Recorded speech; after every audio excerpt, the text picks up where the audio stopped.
영화도 본 분 있어요? 영화도 한때 화제작이었는데 벌써 이제 2010년?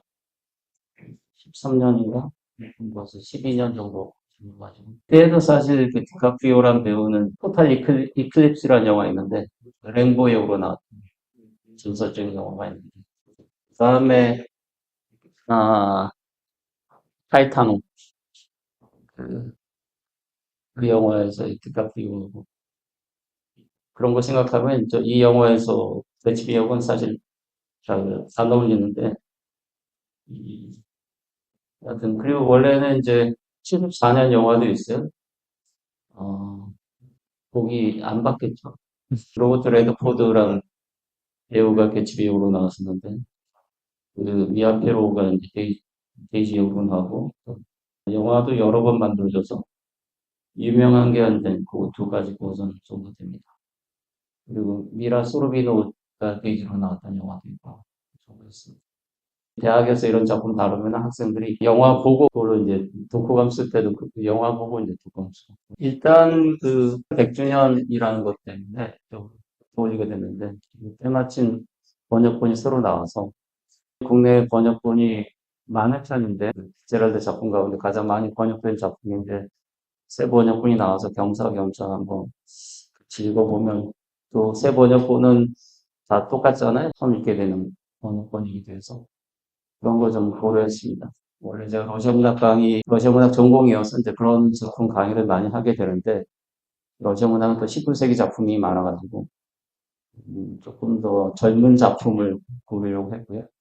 그 다음에 이 작품을 썼을 때 피처럴 나이가 20대 후반 정도 됐고, 20대였고, 작중 인물들도 20대이고, 여러모로 이제 젊음에 대해서 좀 같이 공감을 해볼 수 있는 작품이라는 생각이 들었고요. 거기에 더해서 이제 이 작품이 미국 문학이 자랑하는 고전 중에 하나이기 때문에 되게 이제 작품을 읽을 때 그런 거 따져가면서 읽지는 않지만 이 작품의 어떤 문제성, 현재성 이런 것도 음미해 보면 좋을 것 같아서 이 작품을 골랐습니다. 뭐 미국 문학 얘기 잠깐 나오는데 헤밍웨이 또 읽으셨나요? 20년대 작품이어서 20년대 미국 문학에 대해서 조금 배경 설명을 드리려고 하는데 굉장히 중요한 작가들이 한꺼번에 나옵니다. 왜 그렇게 됐는가에 대해서 20년대 이제 데뷔하게 된 작가들에게 많이 빚지고 있습니다. 19세기 작가는 여러분이 알만한 작가는 이제 마크 트웨인, 허클베리 핀의 모험이라든가 이런 작품들이 있고, 그다음에 주홍 배자 혹시 읽은 선생님? 호손의 주홍 배자. 우리는 주홍 글씨라고 영화도 그렇게 됐었는데 더 스칼렛 레터라고 해서 이제 주홍 글자라는 작품. 그다음에 모비딕은 모르면 안 돼요. 모비딕 정도는 내가 예전에 읽긴 했는데 그렇게 고전에 대해서는 읽었는데 기억 안 날 수 있지만 안 읽었다는 건 말이 안 되겠죠. 근데 읽기는 어려운 작품에 좀 분량이 있는 작품이어서 돈키호테에 비슷해가지고 돈키호테가 우리 번역부 2,000쪽 정도 분량인데 만만치 않은 분량이 이건 해가지고 2,000쪽 문학 전공학생 거의 없다고 하니까 문학사 얘기를 조금 더 보태서 더해서 좀 말씀드리는 걸로 하겠습니다. 오늘 독서 모임은 개관 전인 평택 달보들의 지간서가에서 특별히 진행될 예정이고요. 올해로 출간 100주년인 피츠제럴드의 위대한 개츠비를 함께 읽는 시간 앞두고 간단한 소개해 드리도록 하겠습니다. 오늘 모임을 이끌어 주실 로자 이현우 선생님을 소개해 드리겠습니다. 이현우 선생님은 로자라는 필명으로 활발한 인문학, 문학, 서평가로 활동을 전개하고 계십니다. 노문학에 대한 열정과 관심으로 대중들과 호흡하며 러시아 문학뿐만 아니라 세계 문학의 매력을 전파하시는 로자 이현우 선생님을 박수로 모시겠습니다. 네, 오늘 평택 지관서가 오픈 전에 이런 자리에서 피츠제럴드 작품에 대해서 강의를 맡게 됐습니다. 좀 전에 소개가 있었지만 이제 피츠제럴드 작품을 제가 고른 거는 출간 100주년이어서 우리가 그런 거 잘 챙기는 것 같지는 않지만 여튼 저는 이제 문학 강의하면서 이제 작가나 작품의 이 기념회에 대해서는 좀 의미를 두게 됩니다. 생일 챙기는 거 비슷하게 100년 된 작품인데 이 작품은 대단히 성공적인 작품이기도 합니다. 100년이 지나서도 지금까지 상당히 높은 평가를 받고 있고 여전히 많이 읽히고 있는 작품인데 어떤 배경에서 쓰였는지 그리고 이 작품이 탄생하게 된 여러 가지 배경들 그다음 작가 피츠제럴드 얘기 그다음에 이제 작품 얘기로 넘어가서 주제나 메시지 이런 거 좀 생각해 보겠습니다. 오늘 자료에 아내하고 사진 찍은 거, 그 젤다 세이어인데, 젤다 세이어도 작가예요. 그래서 작품도 국내 번역됐습니다. 남편 피츠제랄드한테 좀 가려진 면이 있습니다. 최근에는 남편 파하고 아내 파가 서로 싸우기도 했죠.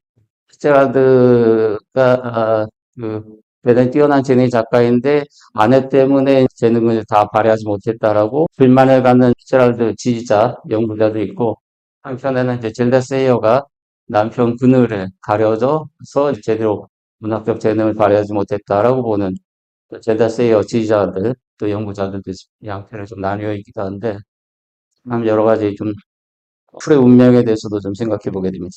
근데 사진 보면은 그런 느낌이, 여러분도 그런 느낌을 받을 것 같은데, 연예인 부부 같아. 실제로 연예인 부부였어. 1920년대 초반에 미국에서 가장 유명한 연예인 작가 부부, 그 연예인 수준의 작가 부부여가지고, 이 부부의 일거수일투족이 보도될 정도로 유명했어요. 셀럽 부부였기 때문에. 이 부부가 어디 가서 뭘 하고 있다 이런 게 이제 가정하자면 생중계될 정도. 근데 작가 부부가 그렇게 유명하고 대중의 주목을 받는다는 것도 이례적인데, 부부가 이렇게 주목받는 경우는 미국 문학사에서는 케이스 정도, 그러니까 손을 꼽을 정도일 것 같아요. 대중적으로 주목받는 작가로는 해밍웨이도 있는데, 해밍웨이 뭐 피츠제랄드도 저 개인적인 친분도 있고 좀 재밌는 관계이긴 했습니다. 피츠제랄드는 이제 96년생인데, 그리고 첫 작품 장편 소설을 20년에 발표합니다. 1920년을 발표해서 말 그대로 이제 20년대 문학의 문을 연 작가. 그죠? 위대한 개츠비는 25년작이고 세 번째 소설이에요.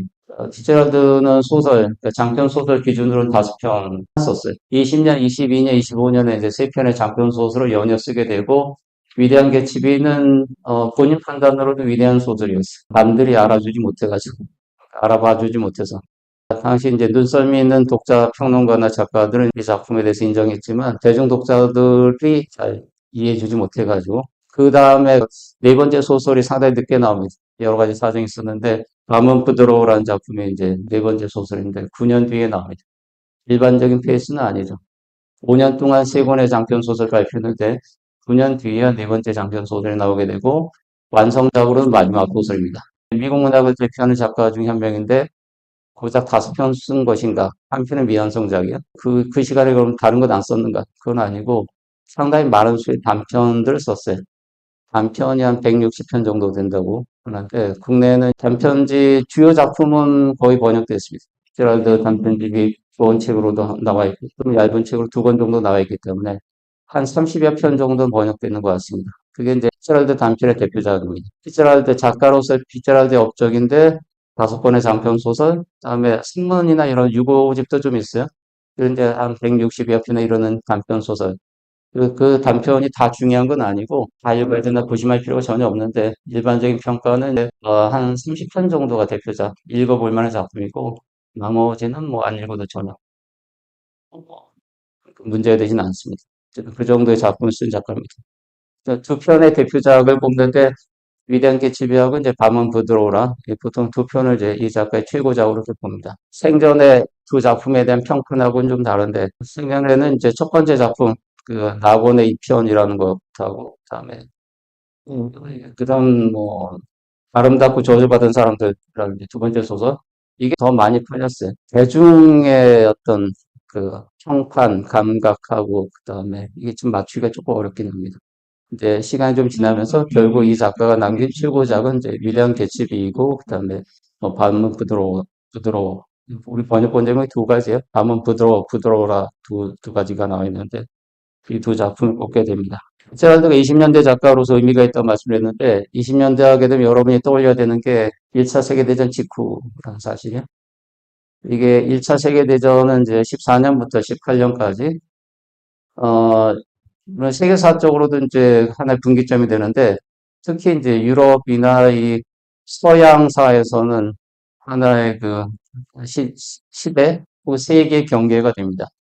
보통은 역사학자들은 이제 단순하게 산술적으로 1901년부터 20세기가 시작됐다 이렇게 보지는 않고, 그건 순수하게 연대기적으로 보는 건데, 그 사건적 의미에서 보면은 이제 장기 19세기라는 표현을 쓰는데, 19세기의 시작은 이제 18세기 후반, 1780년대 정도부터 봐요. 사건으로는 이제 프랑스 대혁명부터 이렇게 계산합니다. 1789년부터. 1780년대 영국에서 산업혁명이 시작돼요. 그래서 산업혁명, 그 다음에 프랑스 대혁명, 이게 18세기 말에 있었던 가장 중요한 사건인데, 그래서 둘 다 이제 혁명이란 말에 좀 부합하는 어떤 변화를 가져옵니다. 이중혁명이라고 그래서 한 역사학자는 그렇게 부릅니다. 그러니까 이중혁명, 그러니까 산업혁명과 그 다음에 시민혁명, 원산지는 각각 그 영국과 프랑스인데, 이게 결합돼요. 두 가지가 경제적 삶의 조건을 바꾸고 또 정치적 삶의 조건을 바꿉니다. 그렇게 해서 새롭게 세팅된 어떤 새로운 시대가 개막되게 되는데 그게 19세기예요.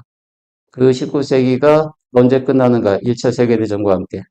그래서 장기 19세기를 연도로 치면 1789년부터 1914년까지. 그러니까 이게 한 세기보다 조금 길잖아요. 그래서 장기, long이라는 표현 씁니다. 그러니까 long 19th century 표현 써요. 그래서 장기 19세기 이렇게 부릅니다.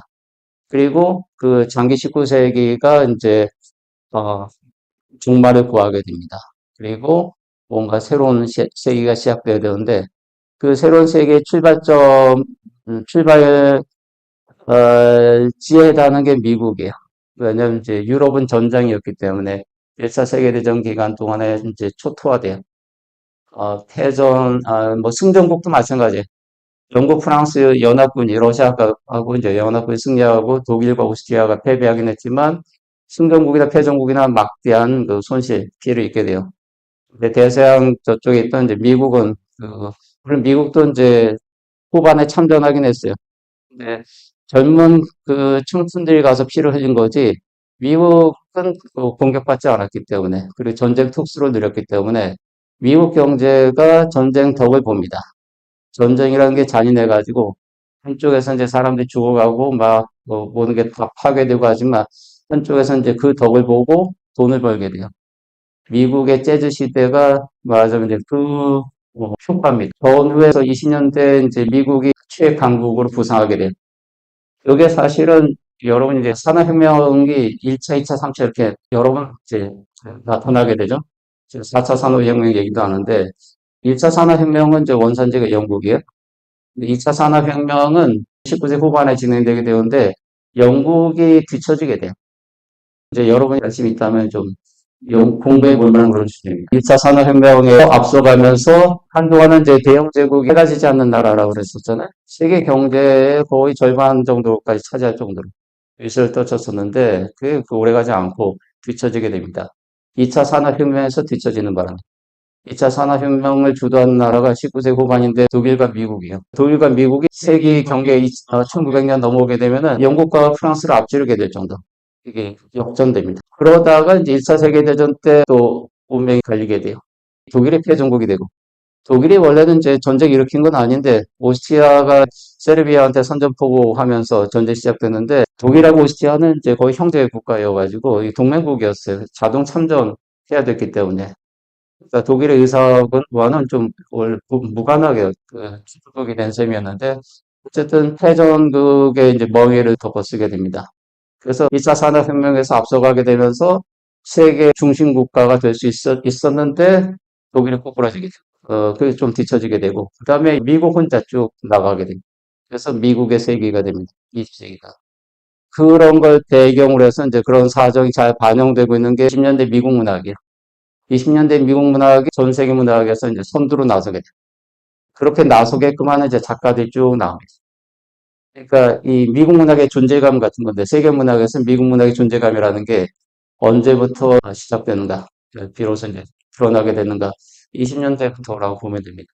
그 이전까지는 유럽 문학에 비해서 뒤처져 있어요. 미국 근대 문학의 시작은 다른 유럽 문학, 영국 문학과 비교해서 상당히 늦어져요. 1820년대 정도 돼야지 미국 문학이라는 게 존재하게 돼요. 이게 영국과 미국의 영문학이라고 하게 되면 이제 두 가지 다 가리키게 되죠.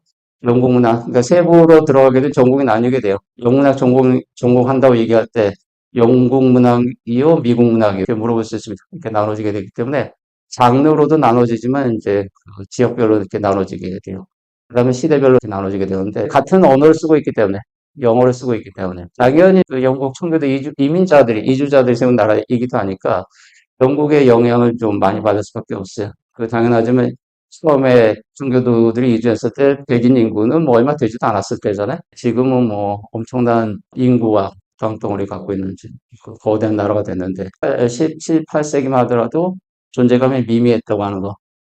그래서 19세기에는 그런 표현도 있는데 미국 문학이라는 게 있어 이런 얘기했어. 미국 문학의 존재감이 없기 때문에. 근데 1920년, 1820년대 정도 가서 이제 최초의 미국 소설가, 미국 시인, 미국 지식인 등이 등장하게 돼요. 어디서 인정해 주는 영국에서. 아, 이 정도면 너네 그 있는 거야. 영국으로부터 인정받는 겁니다. 그렇게 시작되기 때문에 문학 시장만 하더라도 영국보다 작아요. 그런 특수성이 있는데 책이 나오게 되면 미국에서도 출판되고 영국에서도 출판돼요. 근데 영국 시장이 더 컸어요. 그랬던 미국 문학이었는데 근데 20세기 들어오면 이제 판도가 달라지게 됩니다. 미국이 대국이 되고 그다음에 가장 앞서가게 됩니다. 그걸 폼나게 보여주는 작품이 요 제로드의 이 작품이기도 합니다. 물론 미국 어떤 조사에서 보면 이 작품이 20세기 영소설 가운데 제임스 조이스의 율리시즈 다음으로 중요한 작품이다. 이렇게 평가받기도 했어요. 랭킹을 매겨가지고 1등, 2등, 3등 이렇게 되는데 율리시즈는 대체적으로 1등 자리를 놓지 않아요. 그러니까 이제 20세기뿐 아니고 지금까지도 영어로 쓰인 작품 가운데 최고작이라는 어떤 자리를 이렇게 보통 차지하고 있습니다. 그 다음에는 순위가 좀 많이 바뀌는데 어떤 설문에서는 이 작품이 위대한 개츠비가 꼽히기도 했어요. 그렇다고 하는 거는 그 조이스는 아일랜드 출신 작가이기 때문에 사실 영소설이긴 하지만 또 애매합니다. 근데 미국 작가의 작품으로 이게 이제 탑에 자리에 있다고 하는 거. 이 작품이 갖고 있는 어떤 여러 가지 이제 대표성, 상징성 같은 걸 떠올려 볼 수 있습니다. 그걸 가능하게 한 게 20년대 미국 사회라고 하는 거. 작가 혼자 잘라서 쓸 수 있는 건 아니고 사회적 배경이 이제 받쳐줘야 됩니다. 이 작품은 이제 사회소설로 분류해주는 그런 작품인데 이 작품의 어떤 성취를 가능하게 한 거는 미국 사회의 어떤 변화예요. 이 작품이 이제 피츠제럴드가 당대 20년대 미국 사회상을 이 작품에서 담아내고 있는데 그게 문제적이기 위해서는 20년대 미국 사회가 문제적이어야 돼요. 뉴욕의 배경이죠. 19세기 문학에서는 이런 그림이 안 나옵니다. 19세기 작가 작품들, 가령 호손 작품도 그렇고, 그 다음에 멜빌은 그 보리잡이 얘기죠. 바다 나갔어. 국적하고 좀 거리가 있는데, 에드가 알란 포 작품도 그렇고, 그 다음에 마크 트웨인 작품도 마찬가지인데, 미시시피강 뉴욕 그 마을들 좀 나오고 하는데, 공간적 배경이 너무 다릅니다. 만약에 뉴욕 같은 대도시가 좀 시쳇말로 이렇게 삐까뻔쩍한 그런 도시인데, 이런 도시가 들어서지 않았더라면, 이 작가가 피처라드 작품 쓸 수 없잖아요. 너무 당연하게도. 미국 사회의 그런 변화에 더 좀 많이 보고 있다고 하는 거. 그걸 이제 잘 담아낸 사회소설인데, 사회소설이라는 거는 원산지는 프랑스로 봅니다. 제 개인적인 견해이긴 한데, 근데 프랑스에서 이제 사회소설이 등장하는 거는 1830년대경부터 보는 게 좋다고 저는 생각해요. 여러분이 이제 좀 이름을 기억해 줄 만한 작가가 있는데, 발자크란 작가가 있습니다. 프랑스 문학을 대표하는 소설가인데 그가 굉장히 중요한 작가입니다. 그 혹시 19세기 영소설의 가장 중요한 작가 혹시 이름 여러분 다 아는 작가입니다. 그 정도까지는 찰스 디킨스가 가장 중요한 작가입니다. 둘 다 이제 19세기 전반기에 작품 쓴 작가들인데 이런 작가들 작품이 소위 불려진 사회소설 작가들입니다. 소설이 당대 사회상을 잘 담아낸다, 그려낸다 이렇게 보통 표현하는데 원래 그래왔던 건 아니에요. 그래서 세반테스의 돈키호테 같은 작품만 하더라도 거기에서 사회 묘사가 갖는 비중은 상대적으로 적은 편이에요.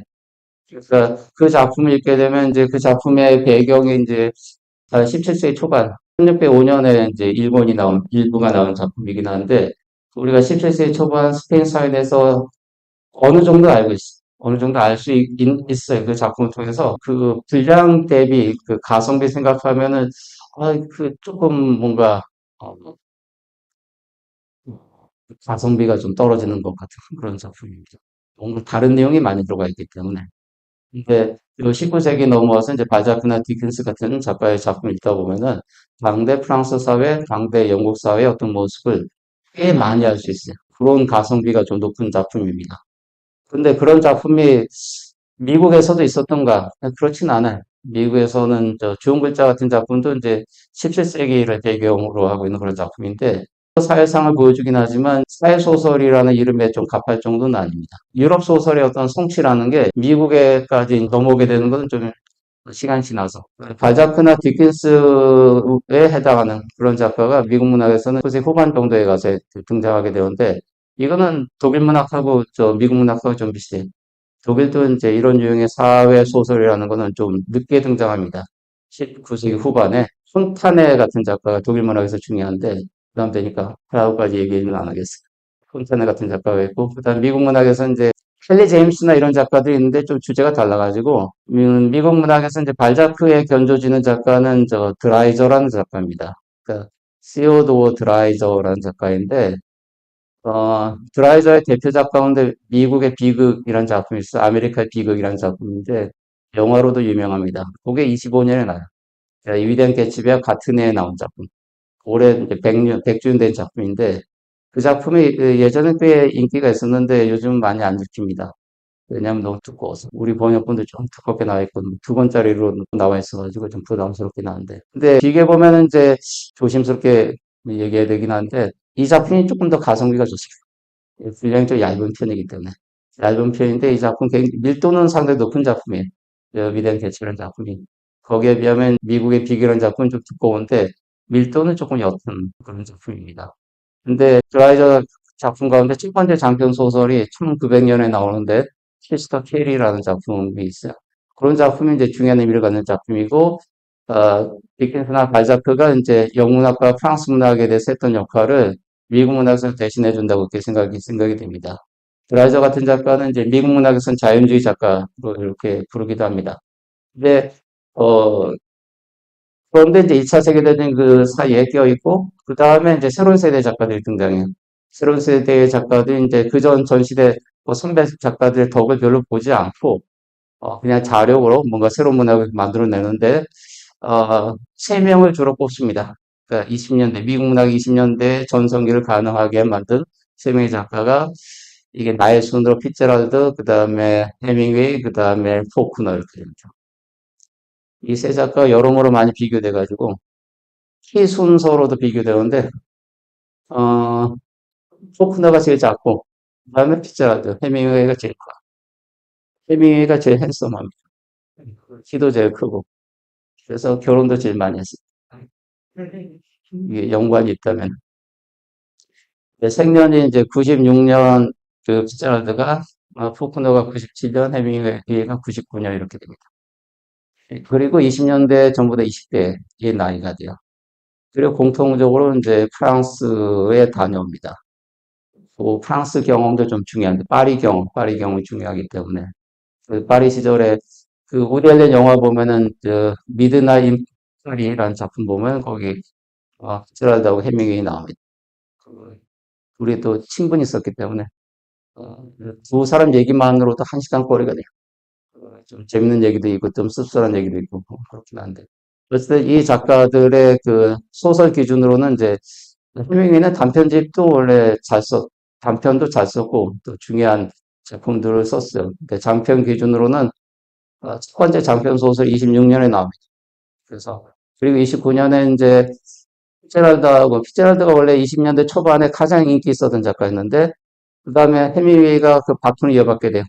피츠제랄드는 점점 그러니까 이 위대한 캐치부터 시작해가지고 대중의 시야에서 벗어납니다. 그 자리를 이제 해밍웨이가 차지하게 돼요. 그 다음에 비슷한 시기에 작품 쓰는데 내내 수면하에 있었던 작가가 포크너입니다. 윌리엄 포크너라는 작가인데 윌리엄 포크너는 굉장히 중요한 작가입니다. 미국 문학에서 이제 20세기 전반기 한 명의 작가를 꼽으라면 이제 뭐 의견이 달라질 수 있는데 저는 포크너라고 생각해요. 가장 중요한 의미가 있는 그런 작가입니다. 근데 포크너는 전혀 주목받지 못했어요. 그래도 주목받다가 못 받는 것보다는 아예 처음부터 주목 못 받는 게 더 나을 수도 있어요. 오래 버틸 수 있기 때문에. 포크너는 나중에 주목받게 되는 건 40년대 같습니다. 20년대 3명의 작가가 있었지라고 하는 건 나중에 사후적인 평가입니다. 20년대는 피츠제랄드하고 해밍웨이밖에 없어요. 아니, 우리한테 소개된 작가들이 그래서 그런데 조금 몇 명 더 있긴 합니다. 여기 싱클레어 루이스라고 이제 노벨상 수상 작가가 있고, 그다음에 도스 패소스라는 작가도 있고, 20년대 이제 손꼽을 만한 대명의 작가들. 20년대 미국 문학의 세계 최고 수준이라고 말씀드렸는데, 그걸 이제, 그렇게 말하게끔, 그렇게 평가하게끔 하는 작가들, 명반입니다. 대명 정도 있고, 그 다음에 시에는 이제 T.S. 엘리엇 같은 시인들이 있는데, T.S. 엘리엇은 황무지 시인, 예전에는 그 TV 청춘 드라마에도 항상 나왔어. T.S. 엘리엇 시를 막 읽고 이런 게 나왔었는데, 언제부턴가 사라져가지고, T.S. 엘리엇도 더 이상 우리 독자들한테 별로 안 읽히고 있는데, T.S. 엘리엇은 이제 나중에 48년인가 노벨문학상 받습니다. 근데 20년대 그 황무지 같은 시집을 1922년에 냈던 시집이요. 근데 돌이켜보면 이제 20년대 미국 문학의 성취가 상당히 그 장관입니다.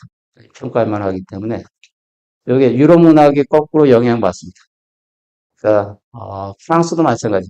프랑스 문학만 하더라도 프랑스가 19세기 문학에서는 상당한 지분을 갖고 있어요. 유럽 문학에서. 뭐 그런 게 한가 그 20세기 상황이긴 하지만 지금도 이제 노벨 문학상 수상자 최다 배출국이 프랑스입니다. 열, 15, 6명 그 수상자를 배출했습니다. 어, 그 다음에 이제 영국과 미국 13명씩, 그 다음에 독일 9명, 뭐 이런 식으로 이렇게 그 노벨상 수상자를 이렇게 배출하고 그랬었는데, 근데 그 19세기 문학에서도 프랑스의 존재감이 막강합니다. 프랑스 소설이 발자크부터 플로베르라든가, 그 다음에 에밀 졸라라든가 이런 작가들이 쭉 있기 때문에. 그런데, 그 다음 프루스트까지, 마르셀 프루스트 같은 작가가 있죠. 잃어버린 시간을 찾아서 같은 작품.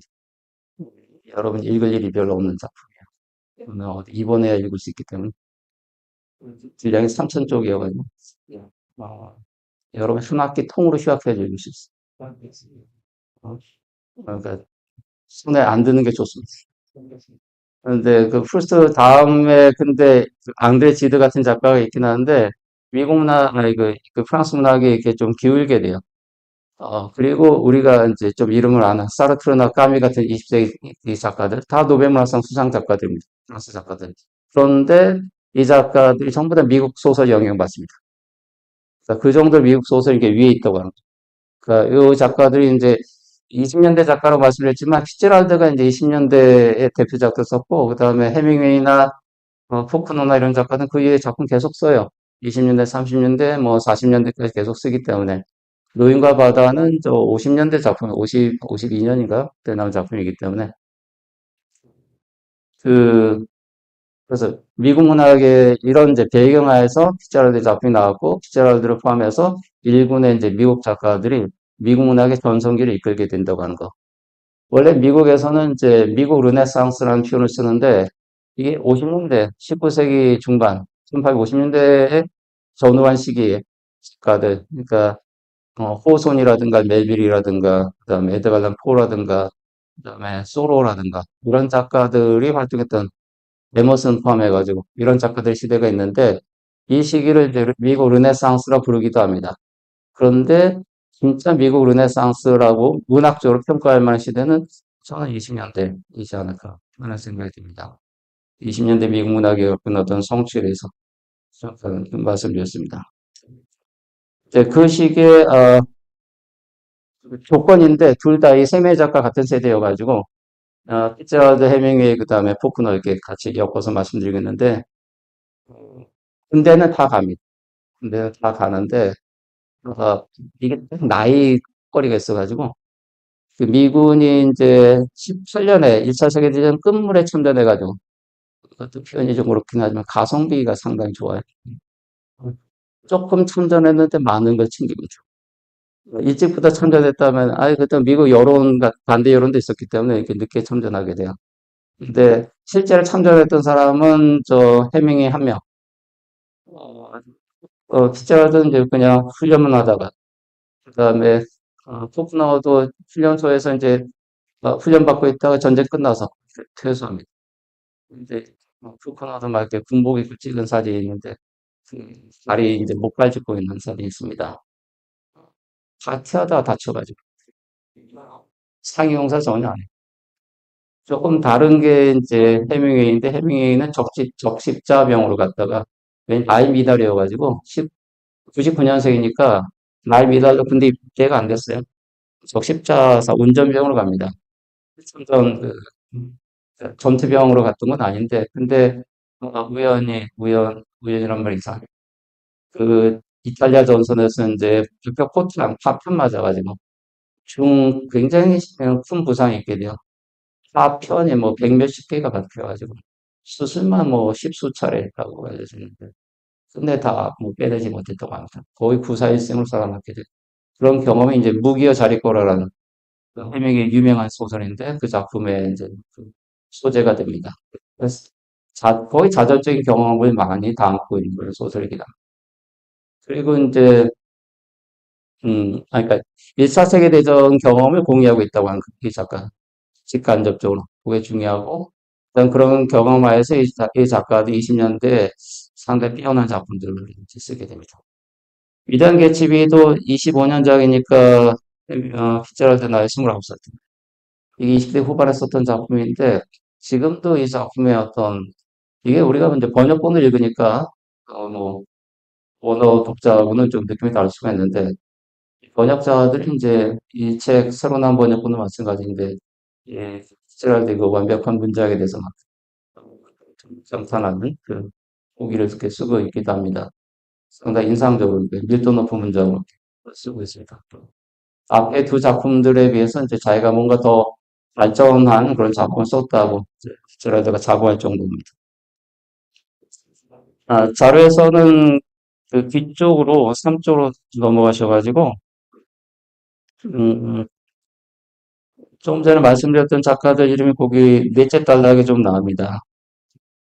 피츠제럴드, 포크너, 해밍웨이, 싱클레어 루이스는 조금 위에 경배의 작가인데 30년대 노벨문학상 받습니다. 그 다음에 도스파소스, 어, 어메리카라는 작품을 썼는데 이게 대작입니다.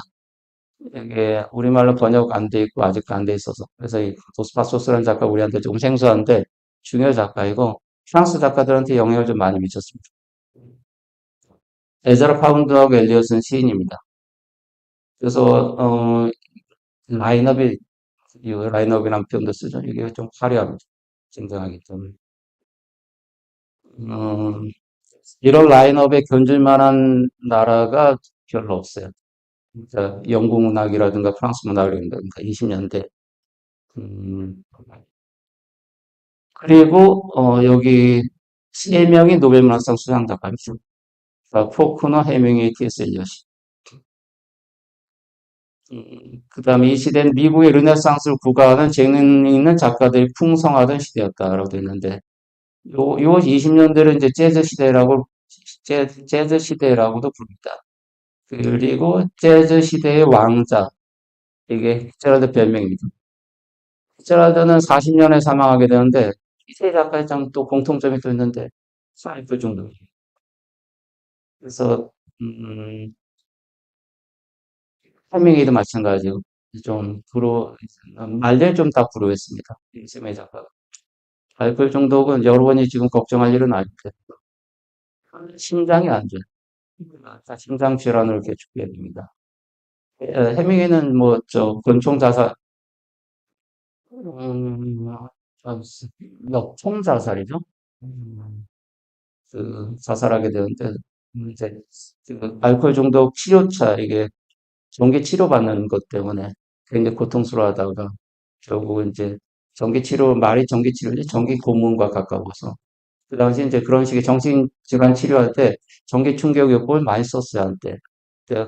그게 지금은 이제 그런 거 쓰지 않는데, 그때 하여튼, 그거에 대한 어떤 거부감으로 이제 자살하다. 나름 또 자살 이유가 있습니다. 자료에서 보시면 3쪽 마지막 단락부터 이제 위대한 개츠비 얘기가 나오고 있는데, 1차 세계대전 이후 상황. 이 작품에서 실제로 1차 세계대전이 얘기가 돼요. 그 이제 개츠비도 1차 세계대전 참전 경험이 있습니다. 전대에서 돌아오고, 그다음 돌아온 다음에, 그러니까 전후가 있는데, 게이지와 잠깐 만났던 시기가 있고, 근데 이 전쟁 참전은 18년이에요.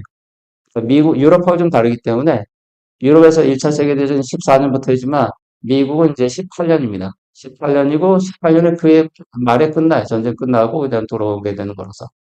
근데, 그 짧은 시기에 이제 많은 변화가 있는데, 위대한 개츠비가 원래는 이제 뭐 별로 이제 뭐 원래 농부 집안 대학이었는데 나중에 성도 개명하게 되지만 좀 소위 가진 게 없어요.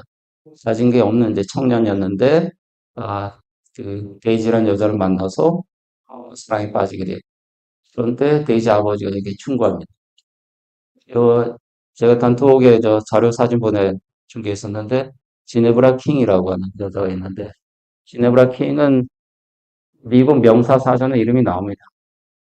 예, 유명한 여성인데, 여기 이제 유명한 문구에 Poor boys shouldn't think of marrying rich girls.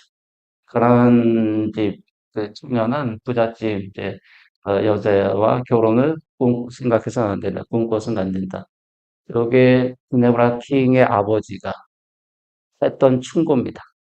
피제랄드한테 실제 위대한 개츠비에는 나오지 않는데 14년 영화에는 나옵니다. 14년 영화에는 이제 품의 대사론가 나오고 요게 이제 실제 지네브라 킹인데 이게 피츠제랄드의 첫사랑 뭘 첫사랑을 보느냐 하는 건 또 계산법이 다를 수가 있는데 어떤 경험의 감정 강도 면에서 첫사랑이라고 할 만한 그 여성이고 이 1915년 6년 되었어요. 15년 초에 만나서 이제 16년까지 1년 속에 2년 못 되게 서로 이제 사랑을 하게 되고 근데 지네브라 킹은 2년 아래였어요. 그러니까 나이로 치면 이제 피츠제랄드가 19, 20살 때 그리고 지네브라 킹은 이제 17, 8살 때. 근데 지네브라 킹은 성이 킹이면 좀 짐작할 수 있는데 시카고 갑부집 그러니까 시카고의 몇 대 갑부 딸이었어. 우리 식으로 보면 이제 넘겨다 보면 안 돼. 근데 흥미롭게도 둘이 이제 주고받은 편지가 있어가지고 저게 나중에는 이제 이게 이 반대로 이제 잘 이어지지 않고 낙심해가지고 우리도 똑같은데 군대 가면 이게 잘 안 돼가지고 이제 제가 군대 입대했는데 군대 시절에 이제 엘라베마 쪽에 그 대법원 딸과 알게 돼요. 그게 아내가 된 젤다 세이입니다. 젤다 세이하고 왜 사귀게 되는가? 비슷해서 두 가지가 비슷했는데 하나는 프로필이 비슷해요. 옆모습이 비슷하고 한 번은 똑같은 점인데 둘 다 부유한 부잣집 딸입니다. 거기에 좀 반해가지고. 그래서 이게 우리는 꽁대식 닭이라 그러죠. 그래서 데이지 모델을 젤다 세이어로 보기도 해요. 근데 원 모델은 아니고 젤다 세이어가 일종의 그 지네브라 킹의 대신이었기 때문에 원 모델은 이제 지네브라 킹입니다. 그래서 이 피츠제랄드 연구가 좀 많이 됐는데 피츠제랄드 작품에 나오는 여성 주인공들 가운데 상당수가 지네브라 킹과 연관되어 있는 지네브라 킹을 모델로 한 것 같은 여성들입니다. 나중에는 뭐 좀 나이 들어서 제외하기도 했었는데 뒤끝은 좋지 않았다고 알려져 있어요. 근데 지네브라 킹이 나중에 또 화제가 되는 거는 이제 피츠제랄드가 이게 사망한 다음에 좀 일찍 죽었죠. 44살에 이제 그 뭐 요절했다고 해도 되는데 어쨌든 죽은 다음에 이제 피츠제랄드의 정기 같은 게 나옵니다. 당연히 이제 지네브라 킹에 대해서도 조사를 해요. 그때는 살아있었기 때문에 지네브라 킹은 장수했어요. 인터뷰를 합니다. 젊은 시절에 이제 피츠제랄드하고 좀 사귀셨죠라고 질문했는데 지네브라 킹이 이제 사귄 건 맞는데 그때 주변에 남자 굉장히 많았다. 그 중에 한 명이었을 뿐이다. 이렇게 얘기를 해요. 그러니까 그것도 맞는 말이. 그러니까 거기서 끝났어요. 거기서 끝났는데, 그리고 이제 둘은 그런 관계였던가 보다 했는데, 나중에 지네브라 킹이 이제 죽은 다음에 상당히 나이 먹어서 이렇게 사망했는데, 80년에 사망합니다. 1980년에. 피츠제럴드보다 40년 더 삽니다. 그 사망했는데, 손녀가 할머니 유품에서 희한한 걸 봤어. 그래서 편지가 나왔어. 편지가 뭔가 보니까, 피츠제럴드가 보낸 편지. 그래서 그 다음에 다시 이 둘의 관계가 재조명되게 돼. 할머니가 말하진 밝히진 않았는데, 근데 그 편지를 이제 고스란히 또 간직하고 있어. 그래서 이제 둘의, 그 편지도 나중에는 책으로까지 나와 있어. 그래서 이게 다시 재조명되고, 그 다음에 따져보니까 젤다스이어보다는 이제 지네로 킹이 더 큰 영향을 미쳤던 걸로 이렇게 좀 느껴지게. 이게 작가 사생활과 관련된 부분인데, 작가의 사생활이 다 중요하진 않아요. 어떤 작가, 어떤 작품에는 중요합니다. 근데 일률적으로 말할 수가 없는 게 작가의 사생활과 작품을 연관시키면 안 된다라는 주장도 있어요. 근데 저는 케이스 바이 케이스라고 생각해요. 어떤 경우는 이제 유의미하기 때문에. 그런 경우는 저 해밍웨이도 마찬가지예요. 해밍웨이도 이 소설 배후에 자전적인 체험이 있는 경우가 많기 때문에 좀 연관해서 좀 보는 것도 필요하다고 생각합니다. 요게 좀 특이한데, 그러니까 리치버리라고 됐는데, 작품에서는 뭐 노골적으로 그런 표현 쓰고 있지 않은데, 이 데이지에 대해서 이제 KGB가 뭐라 표현하냐면, 이제 나이스 걸이라고 표현해요. 어떤 여성이 나이스 걸인지, 성격 좋으면 나이스 걸인지, 어, 우리 번역본 가운데 문학동네파는 상류층 여성이라고 번역했어요. 아, 여기 작품에도 나는 목소리에서 이제 돈 냄새가 나. 데이지에 대한 묘사가 그렇게 됐는데, 그, 이런 감각이 이제 피츠제럴드의 기본 감각. 피츠제럴드 전기 보면은 피츠제럴드가 이제 어렸을 때 제일 먼저 쓴 말이 애들 이제 옹알이 한 다음에 처음 입이 이제 말이 예, 떼지는 그 말들이 있잖아요. 엄마 아빠 이런 경우가 많은데 피츠제럴드는 이게 믿거나 말거나 업이라고 어, 어릴 때부터 태어날 때부터 여기 개인사가 조금 있는데 아버지가 이제 사업하다가 조금 몰락한 케이스니까 망한 케이스예요. 부에 대한 이게 외가 쪽에 많이 이제 그래서 좀 치우치게 돼요. 피츠제럴드가 그래서 프린스턴 대학 다닌 것도 외가 쪽의 조력 때문에 조력을 받아서 다니고 했었어요. 아버지는 이제 그런 능력이 없어가지고 그러니까 아버지가 이제 존재감이 없어요 집안에서. 여기 이제 작품에서 개츠비의 아버지가 농부이고 이제 존재감이 별로 없는 것과 비슷합니다. 그런데 그 세계는 알고 있어. 그러니까 자기가 원래 부유할 수도 있었는데 어릴 땐 부유했어. 어릴 때 부유하게 성장했는데 이제 아버지 사업이 잘 안 돼가지고 갑자기 이제 좀 몰락하게 됐어요. 그리고 이제 친척들 신세를 졌었는데 근데 부에 대한 감각이 있어요. 그리고 그래서 사귀었던 여자들도 이제 다 부유층의 여자입니다. 상류층의 여자들이었어요. 그리고 이 작품도 위대한 개츠비가 이제 전형적인 사례입니다. 여기 개츠비에게 피츠제럴드 자신의 모습이 굉장히 많이 투영됐다고 생각해요. 그래서 적으로는 이제 이 관계를 상상적으로 회복하고자 하는 시도가 어, 작의로 깔려 있다고 생각이 됩니다. 피츠제럴드가 왜 이 작품을 썼던가에 대해서 이 경험을 그러니까 따져보면 한 10년쯤 전 경험이에요. 그러니까 1915년, 16년이니까 그거를 이제 뭔가 이 작품 통해서 만회하거나 보상받으려 했던 거 아닌가 하는 생각을 하게 됩니다. 이거 작품의 의미는 여러 가지 있을 수가 있는데, 작가적 관점에서, 작가는 작가에게 이 작품 어떤 의미가 있었던가, 이런 것도 좀 따져볼 수가 있는데, 저는 뭐 그렇게 읽을 수 있는 작품이라고 생각해요. 그 전형적인 작품이 또 해밍웨이 작품인데, 앞서 그 제목이 나왔던 무기여 자리 거라. 이게 해밍웨이가 이제 1차 세계대전 참전했을 때 큰 부상 입었다고 했는데, 밀라노 병원에 이제 입원하게 돼요. 밀라노 병원 이제 그 미군 병원이었는데 새로 지어가지고 거기 그러니까 뭐 약간 과장하자면 천대로 같은 천자하면서 장기 입원한 지 하여튼 이제 그 정도 부상을 입었기 때문에 장기가 입원해 있게 되었는데 병원에서 만날 수 있는 사람이 의사 아니면 간호사 간호이잖아요. 너무 예측 가능한데 간호는 사랑에 빠지게 됩니다. 근데 간호는 이제 8살인가 연상이었어. 8살인가 9살 연살이. 안나 크롭스키라는 여성인데, 아, 아그네스. 근데, 아, 우리 찍은 사진도 있어. 해밍웨이 사진 뭐. 젊었을 때 아주 풋풋한 해밍웨이를 볼 수 있습니다. 해밍웨이가, 그러니까, 갓 19살, 20살, 그때 모습을 볼 수가 있는데, 둘이 이제 장래까지도 약속합니다. 장래까지도 약속하고, 근데 이제 국적은 미국이니까 이제 태어나게 되면 이제 전쟁 끝나고 태어나니까 이제 미국으로 돌아와야 되잖아요. 그래서 서로 약정을 해요.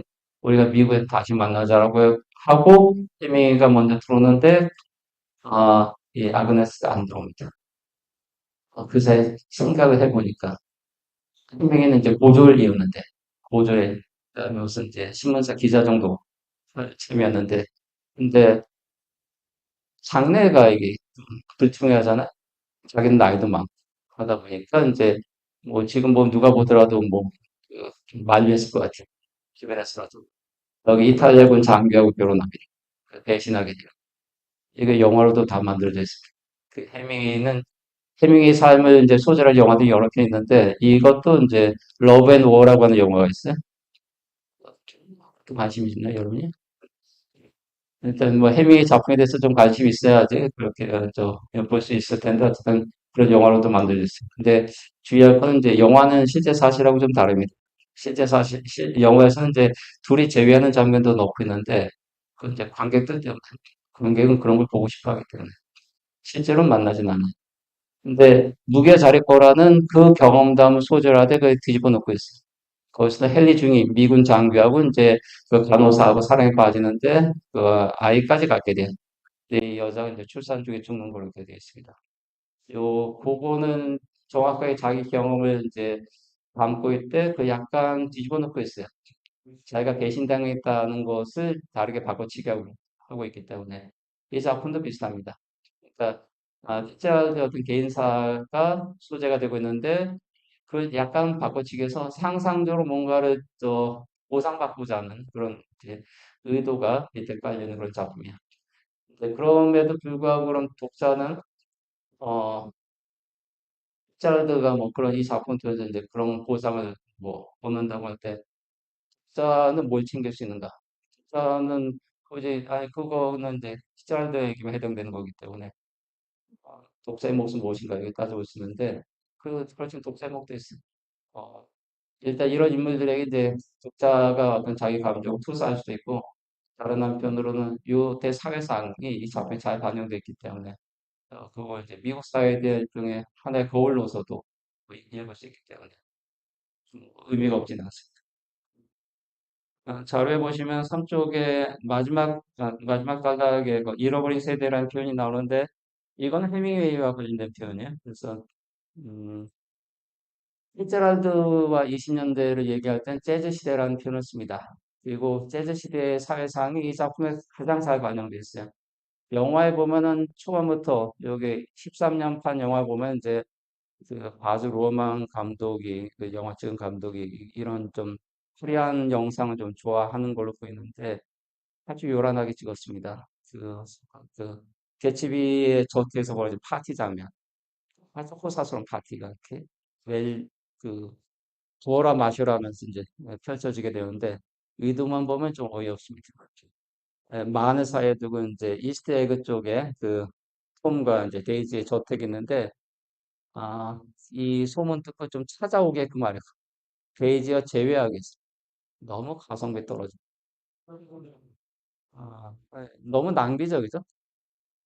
정말 그 낭비의 장면이야. 낭비의 장면인데 근데 그게 20년대입니다. 미국의 20년대. 유럽에서라면 그 시점에 유럽에서라면 상상할 수 없는 장면이야. 그렇게 호사스러운 파티에서 그렇게 모든 것이 막 낭비되는 거. 술이고 뭐고 이렇게 다 막 내버리듯이.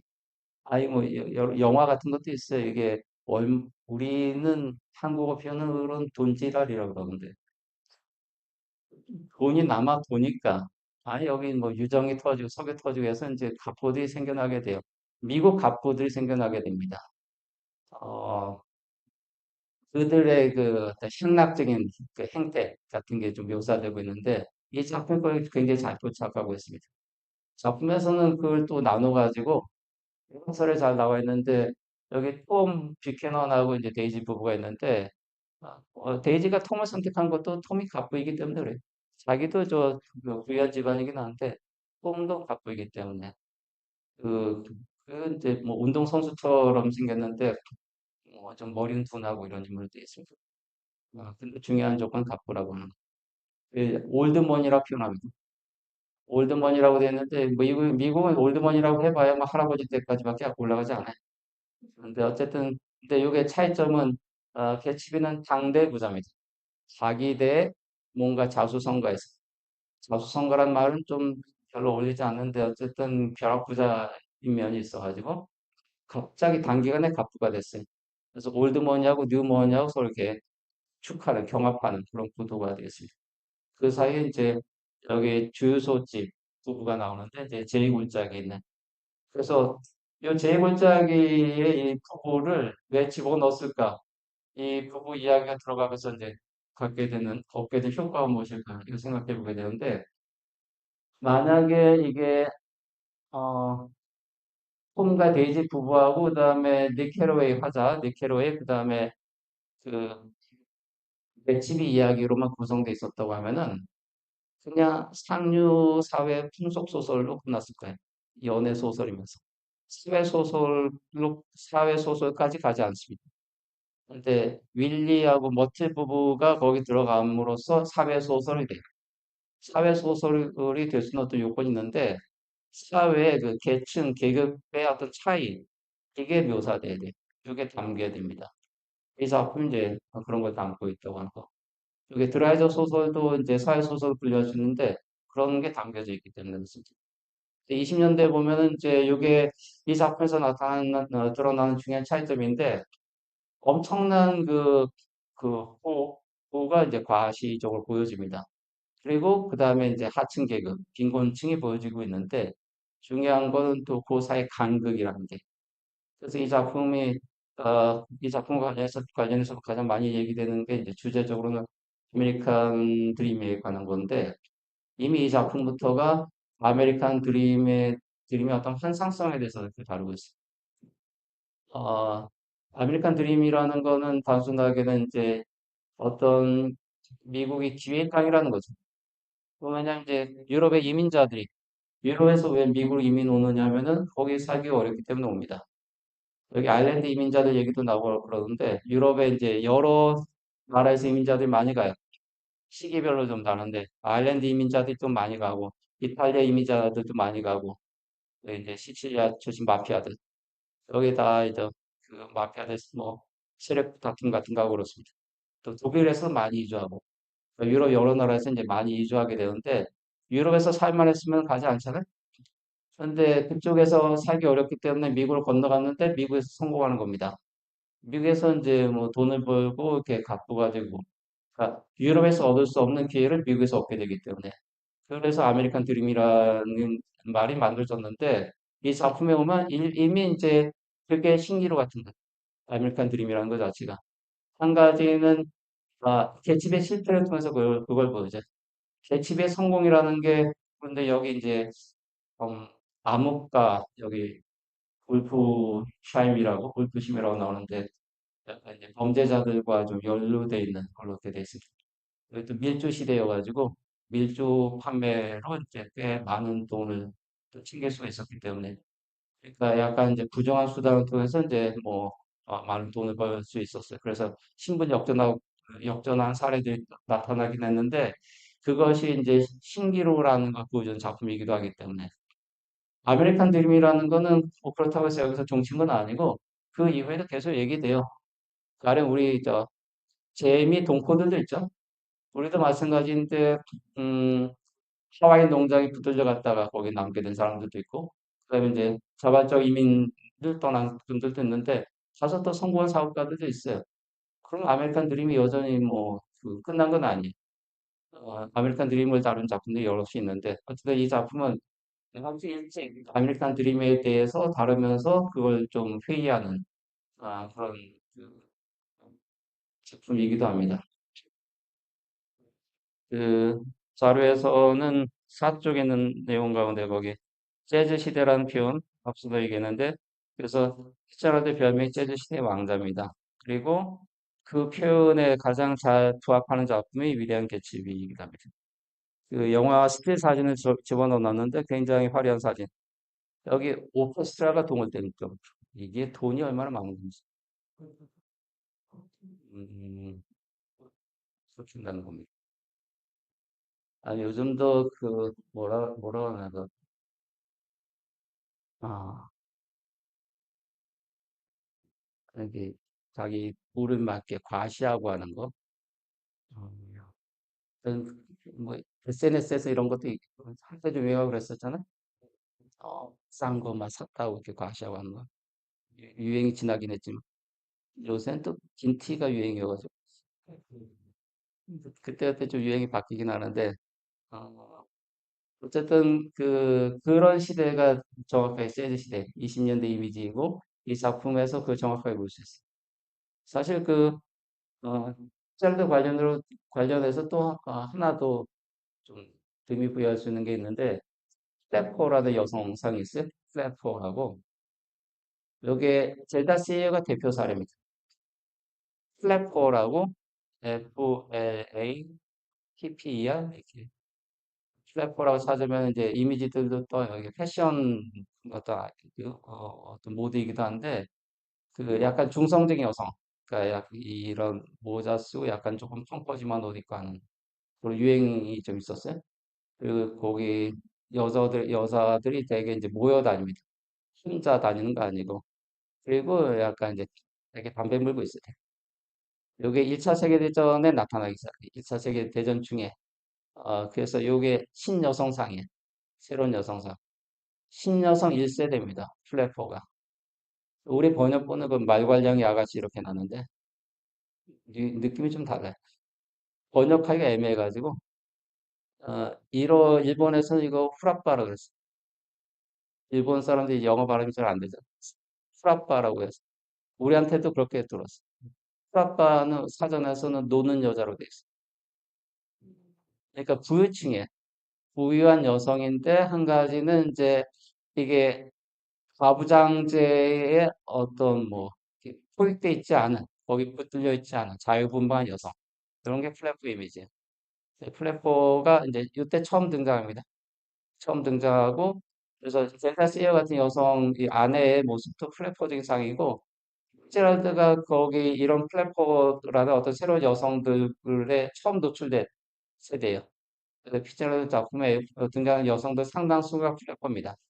그러니까 지금 이제 의미가 좀 달라지긴 했는데 요게 일본 경우에서 우리한테까지 들어와요. 우리 신여성한테 이렇게 들어오기 때문에 우리하고도 아주 무관하지는 않습니다. 그러니까 재즈 시대의 어떤 사회상을 잘 보여준 작가이고 그다음에 여성상 면에서도 플랫포라는 어떤 새로운 여성상을 작품에서 보여준 의미가 있습니다. 그다음에 어, 자료 쪽에서 거기 나오네. 랜덤 하우스에서 이제 율리시즈 다음에 두 번째 소설로 꼽았다고 됐는데 그, 어, 물론 다른 그 랭킹에서는 또 다른 작품이 뭐 2위에 있고 그래요. 요 랜덤 하우스가 나름 또 뭐 지명도가 있는 출판사이기 때문에. 그다음에 피츠제럴드 이 작품에 이제 자기의 여러 편력이 반영돼 있다고 하는 거 이건 뭐 자연스럽습니다. 그리고 데이지의 모습이 젤다 세이와 비슷하다고 했는데 말씀드렸듯이 젤다 세이어보다는 이제 지네브라 킹의 모습에 더 가깝습니다. 차이점은 실제 경험과의 차이점인데 어, 젤다 세이어는 편지만 교환한 걸로 보입니다. 근데 작품에서 게이츠비하고 데이지는 이제 성적 관계까지 가진 걸로 되어 있어. 그게 차이점입니다. 작품은 작가의 소망 실현이기 때문에 제가 현실에서 안 해본 거는 작품에서 해본 걸로 바꿔치기 합니다. 거기 해명이도 다 마찬가지. 그런 보람이 있기 때문에 작품 쓰는 겁니다. 현실에서 실패를 상상적으로 회복, 만회하는 거기 때문에 창작에 관한 유명한 이제 이론이 있는데 그 프로이트식 이론이에요. 이제 예술 창작을 그 창조적 작가의 백일몽 이렇게 부릅니다. 백일몽은 낮에 꾸는 꿈이에요. 밤에 꾸는 꿈이 있고 낮에 꾸는 꿈이 있는데 백일몽. 눈 뜨고 꾸는 꿈입니다. 근데 꿈의 역할은 뭐냐면 이제 소망 실현이에요. 프로이트에 따르면. 현실에서 이룬 것을 소망하진 않죠. 현실에서 얻지 못한 거, 이루지 못한 걸 소망해요. 그게 이제 꿈에서, 그러니까, 현실에 대한 보상이죠. 그러니까 꿈이라는 거 인간이 이제 왜 꾸게 됐는가, 좀 따져보는 건데, 꿈이 이제 그런 역할을 한다라는 겁니다. 따져보면 이제 인간 유기체의 일종의, 음, 균형 잡기 같이. 그러니까 우리 정신 승리라고 또 얘기하는데 이게 꿈의 승리입니다. 현실에서 실패를 꿈에서 이게 보상받거나 만회하는 거기 때문에. 그러니까 가령 어떤 사람을 좋아했는데 그 사람은 나를 사랑하지 않는다. 꿈에서는 어떻게 하냐? 그 사람도 나를 사랑하는 그게 바꿔치기 하는 겁니다. 근데 이제, 현실에서의 어떤 실패 같은 것도 알고 있어요. 현실에서 이루어지지 않는 것. 다르게 그래서 바꿔놓습니다. 그러니까 앞서 무기의 자리거라 같은 작품. 거기 원래 현실에서는 이제 해밍웨이와 약속했던 아그네스가 배신했던 건데 작품에서는 헨리 중이라는 남자 주인공에게 끝까지 충실한 여자로 나옵니다. 배신하지 않아. 해밍웨이 소망 실현이 그랬더라면. 다만 그 관계가 실패로 끝나서 이어지지 않았는데 작품에서는 이제 출산 과정에서 죽는 걸로 그렇게 처해요. 그렇게 해서 그러니까 그게 똑같은 상실이에요. 연애를 잃긴 했는데 작품에서의 이 이제 바꿔놓은 모습이 작가 해밍웨이로서는 더 견딜만한 겁니다. 실제보다는 그렇게 이제 작품 씁니다. 여러분도 보상받을 일이 좀 있으면은 작품 쓰면 됩니다. 그 작품 자료에서도 넘어가게 되면 그다음에 이 작품의 여기 이제 소설적으로 분석할 때 여러분은 그런 거 안 해도 되지만 이제 이게 영문학 강의에서 이런 작품 읽으면은 항상 닉 캐러웨이 같은 화자에 대해서 분석해 오라고 과제 내줍니다. 이 화자가 매우 흥미롭게 아니 기능적 화자는 이제 여러 가지 어, 역할을 맡을 수가 있는데 단순하게 전달자 노릇만 할 수도 있어요. 화자가 주인공이 될 수도 있고 화자가 단순하게 전달자 보고자만 할 수도 있는데 이 작품에서의 화자 닉 캐러웨이는 중간 정도 됩니다. 주인공은 아니에요. 주인공은 개츠비인데, 근데 닉이 단순하게 어떤 일어났던 사건들을 보고만 하는가? 그건 아니고, 자기가 나름대로 거기에 대해서 뭐 판단하고 평가합니다. 그래서 이 화자의 존재감이 좀 있어요. 그래서 이 화자의 어떤 이 기준과 관련해서도 좀 흥미로운 작품입니다. 근데 닉 캐로웨이는 미국 중서부 출신으로 돼 있어요. 미국 중서부에서 미국 동부로 옵니다. 이 미국 문학의 공간은 몇 가지 좀 나눠서 생각해 볼 수 있는데, 일단 미국 동부가 이제 중심이에요. 미국 문학의 출발점이 되는 지역이기도 합니다. 왜냐면 대서양 건너서 왔을 때 제일 처음 정착한 지역이기 때문에, 그 천수께 서쪽으로 가잖아요. 서쪽으로 가고 이제 남쪽으로 가고 이렇게 돼요. 그러니까 미국 문학의 지리인데, 대략 한 네 공간 정도로, 그러니까 여기 동부, 그 다음에 서부는 나중에, 서부 문학의 대표 작가는 스타인백 같은 작가입니다. 존 스타인백 같은 작가. 중부에서 이제 서쪽으로 이게 분노의 포도 같은 작품이 있어요. 30년대 대표작입니다. 30년대 대표 소설이고 스타인백은 나중에 노벨문학상 받습니다. 그 다음에 이제 중서부 시카고나 이런 도시가 이제 중부 도시이기 때문에 그러니까 동부가 있고 여기 중서부가 있고 중서부라고 하는데 우리 기준으로 보면은 이게 왜 중동부가 아니고 왜 중서부인가 싶을 정도로 이게 오른쪽에 붙어 있는데 중서부라고 부릅니다. 그 미국 남부가 있는데 포크너는 미국 남부의 대표 작가입니다. 미국 남부 지역의 특징이 있기 때문에 남부의 지분이 있어요. 그 지분을 잘 대표하는 게 이제 포크너 같은 작가이고 미국 여성 작가로는 이제 93년에 노벨문학상 받은 토니 모리슨 미국 여성 문학의 대목격 작가인데 토니 모리슨 이제 미국 남부 문학 여기 이제 물론 이제 도시 배경의 작품도 있긴 하지만 그런 시각을 좀 갖고 있습니다.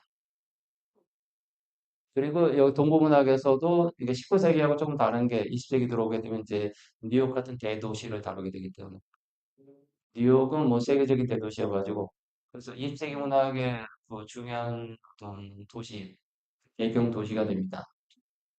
아, 이게 이제 저는 문학 강의에서 매번 강조하는데 그 공간의 중요성에 대해서 이 작품은 뉴욕이 아니라면은 이런 작품을 쓸 수가 없습니다. 이런 식의 갑부들이 시골에 사는 건 의미가 없어요. 뉴욕에 살아야 되고, 뉴욕의 대저택에 살아야 되고, 그 다음에, 그 자기들의 어떤 부를 이렇게 과시할 수 있어야 돼요.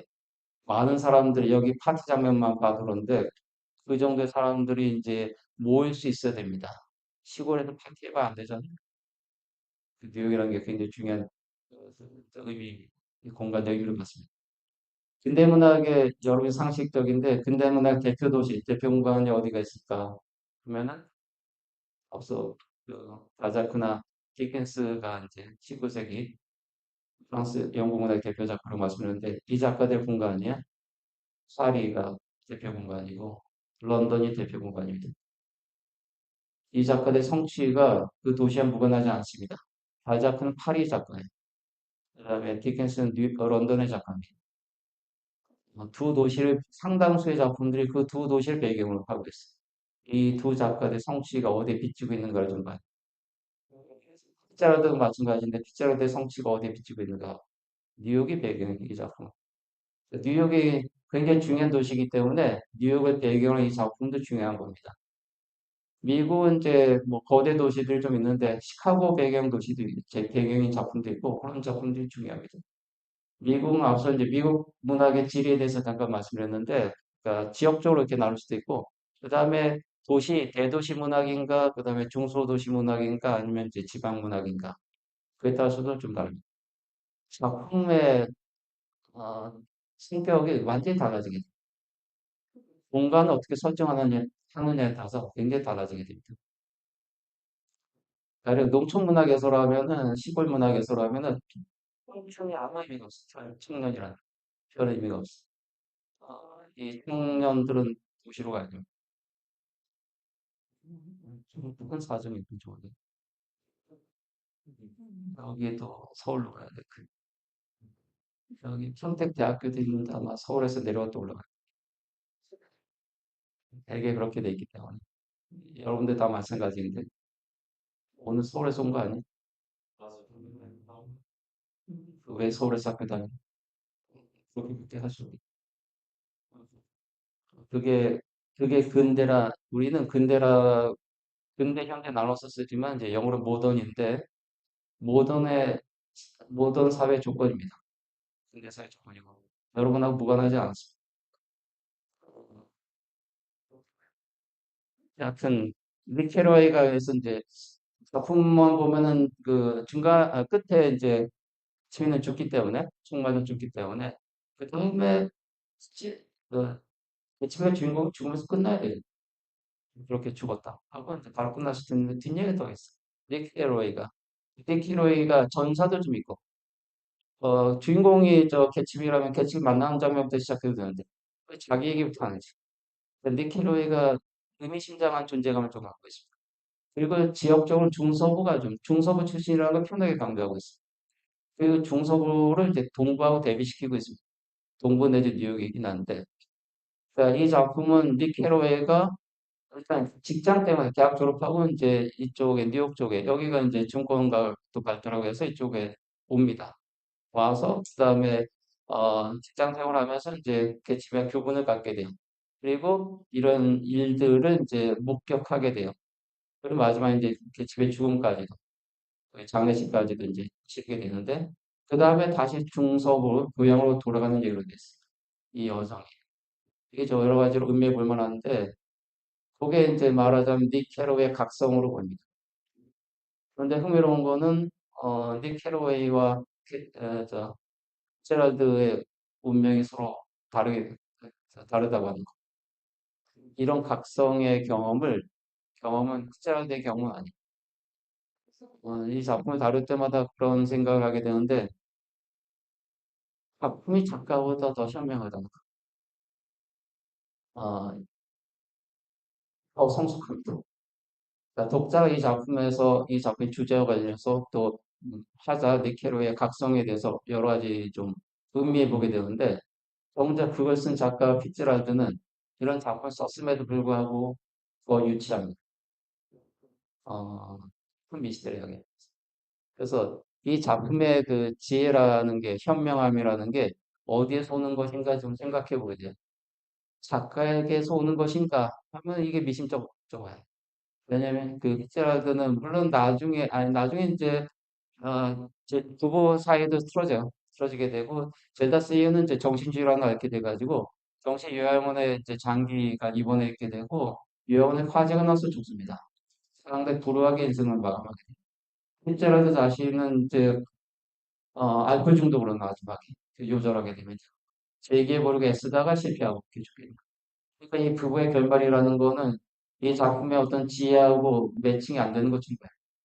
이렇게 현명한, 그러니까 니케르가 깨닫게 되는 어떤 그 삶의 깨달은 지혜 같은 게 있는데, 이게 왜 숫자의 깨달음은 아니었는지, 이래서 좀 의문을 갖게 된 거죠.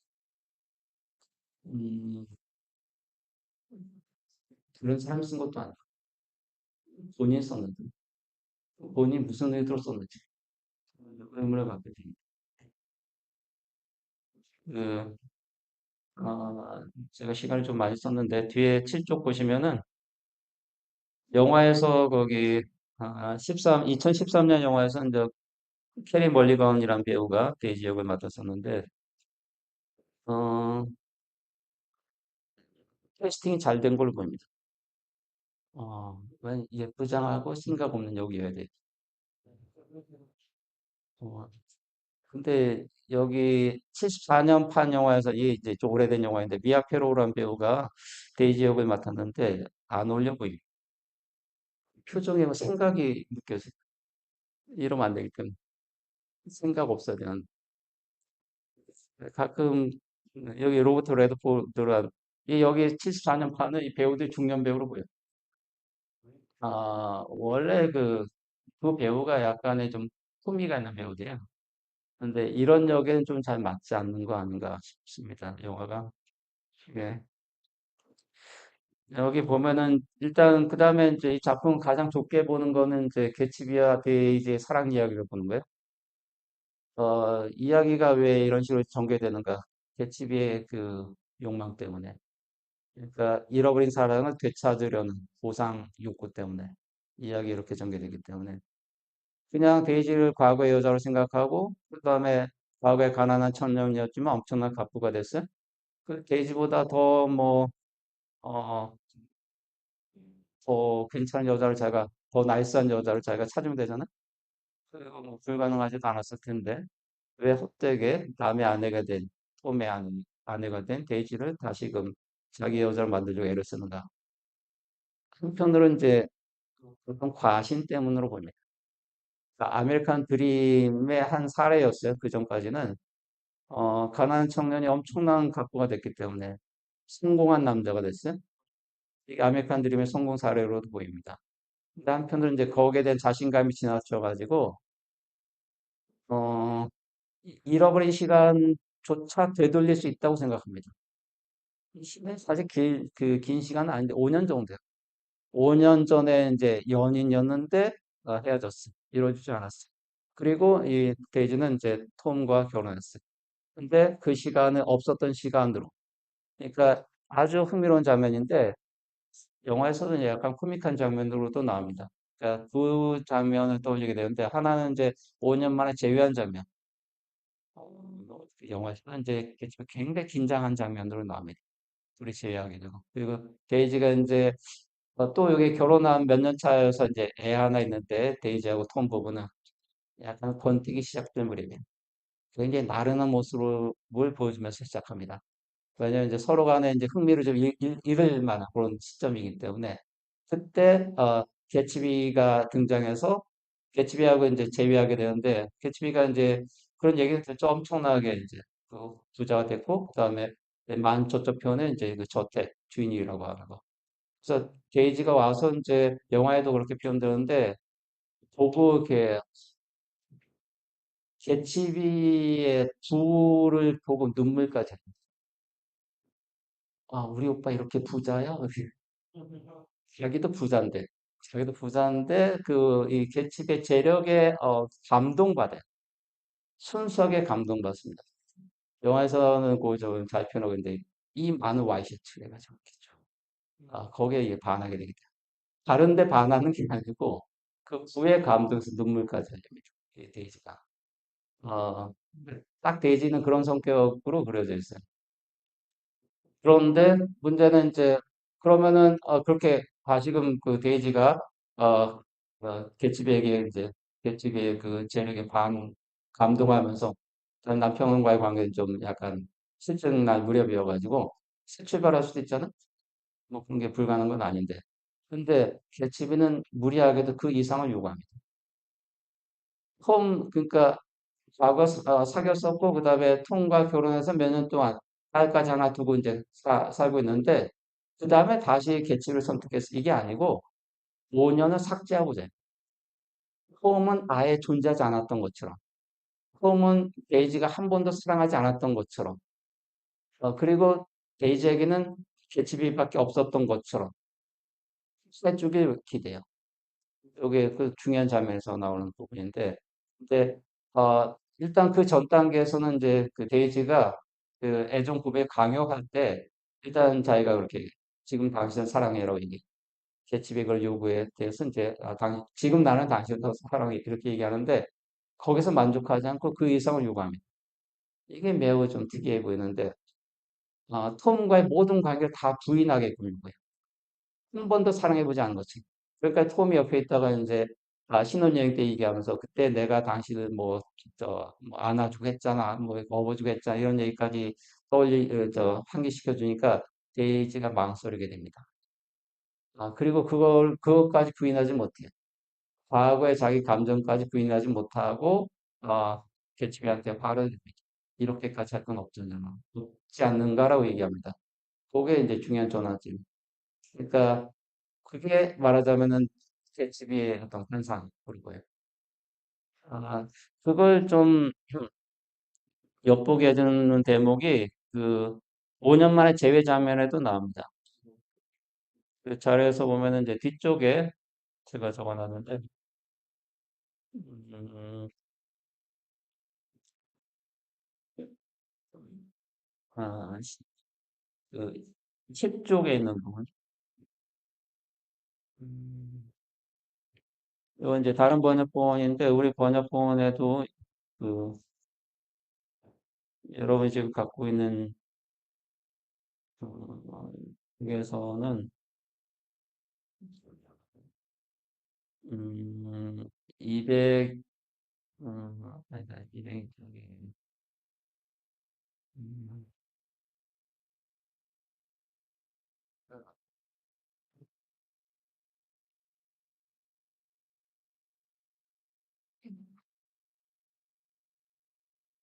음, 148쪽에 있어요.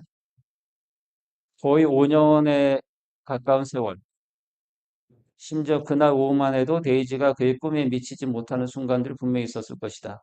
그것은 그녀의 잘못이 아니라 그의 환상에 지닌 거대한 생명력 때문이었다. 그 환상은 그녀를 넘어섰고 모든 것을 넘어섰다.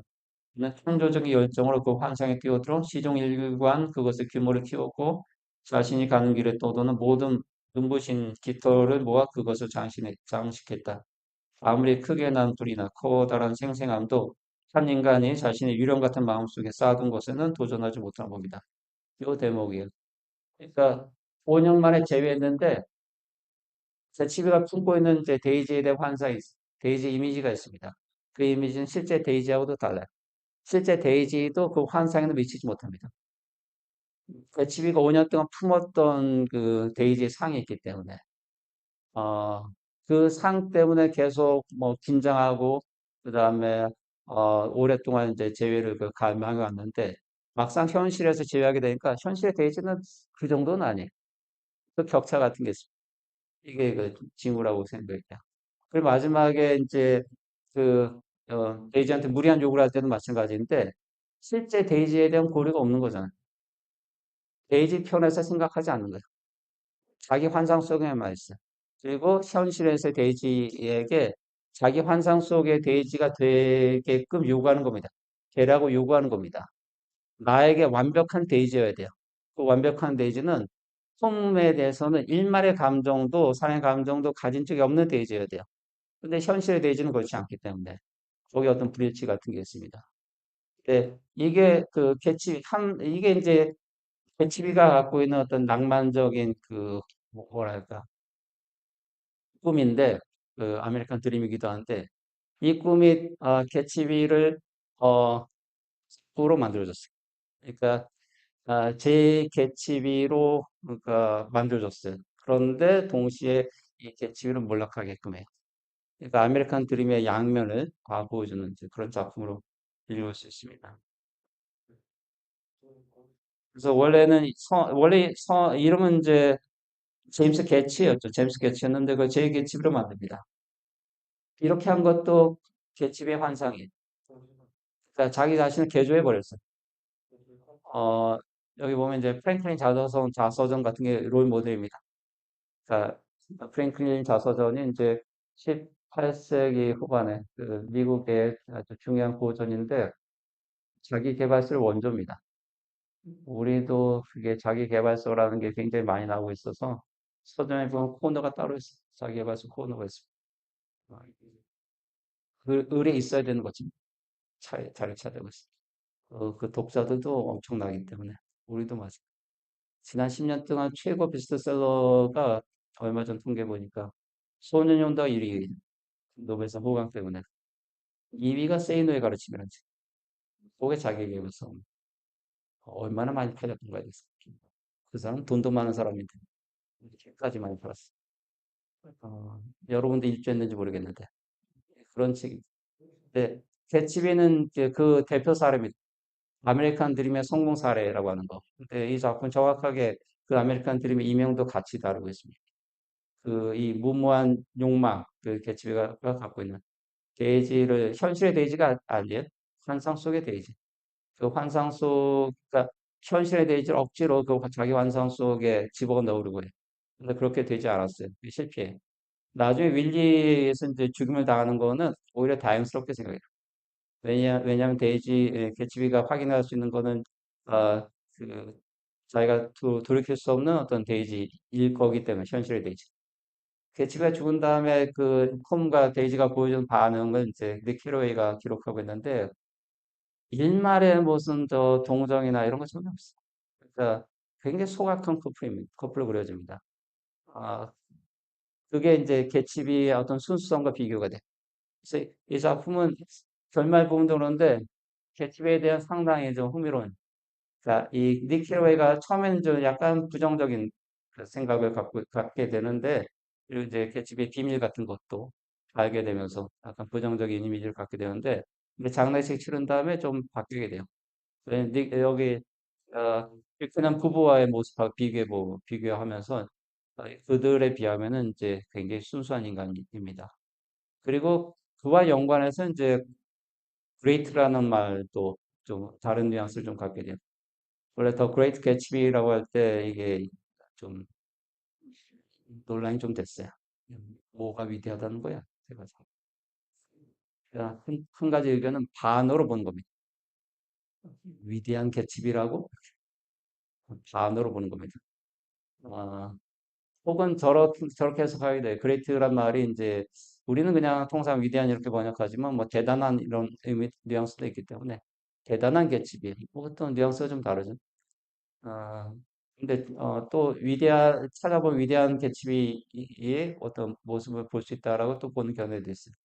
여러분도 아마 좀 생각들이 제가 다를 텐데. 이제 마지막 장면은 이제 니케로이가 결국 떠나기로 한 다음에 그 다음에 어, 후반부에 개츠비가 그 대진의 여기 영화에서 잘 표현되는데 만에 보면 이제 그 반교라고 있죠. 그러니까 배를 대기 위한 곳인데 그 앞에서 이제 그 개츠비가 만 건너편에 있는 초록빛 불빛 저쪽 편 장교가 있어요. 장교에 이제 배가 돼야 되니까 뭐 이제 안내하는 불이 있는데 초록불입니다. 그걸 향해서 이제 손을 뻗는 장면이 있어. 이게 여러분 저 초록기도 알죠? 뭐랄까 다른게 하루키 작품에 좀, 하루키가 가장 좋아하는 소설 중 하나입니다. 위대한 개츠비가. 반딧불 이야기 같은 것도 있는데 단편에 보면 요 모티프 얘기돼. 요게 상징하는 바가 있어. 여기 영화에서도 그대로 표현되는데 잡으려고 손을 뻗치지만 잡을 수가 없습니다. 근데 그 선망, 그 갈망 같은 게 있어요. 잡히지 않는 어떤 불꽃을 향해서 이렇게 손을 뻗는 그 개츠비의 모습이 있습니다. 그거를 닉 캐로웨이가 떠올리게 돼요. 아, 나는 개츠비가 돼지네 집 장교 끝에서 초록색 불빛을 처음 발견했을 때 느꼈을 놀라움을 상상해 보았다. 그는 먼 길을 와서 이 푸른 잔디밭에 이르렀고, 여러분 책에 271쪽이야. 이제 그의 꿈은 붙잡지 못할 리 없을 만큼 아주 가까워 보였을 게 분명했다. 그 꿈이 이미 뒤로 지나갔다는 것을 밤 아래 미국의 어두운 들판이 기복을 이루며 펼친 저 도시 너머의 거대한 어둠 속 어딘가로 사라져버렸다는 것을 그는 알지 못했다. 그러니까 개츠비는 모르지만 닉 캐로웨이는 아는 겁니다. 그러니까 닉 캐로웨이 작품에서 화자인데 그냥 중립적인 건 아니고 그러니까 뭔가 대비돼요. 그러니까 세 인물을 게이지나 톰 부부, 그다음에 그 개츠비, 그다음에 닉 캐로웨이를 비교해 보게 되는데 이 마지막에 이 닉 캐로웨이가 왜 이렇게 중요한 역할을 떠맡고 있는가?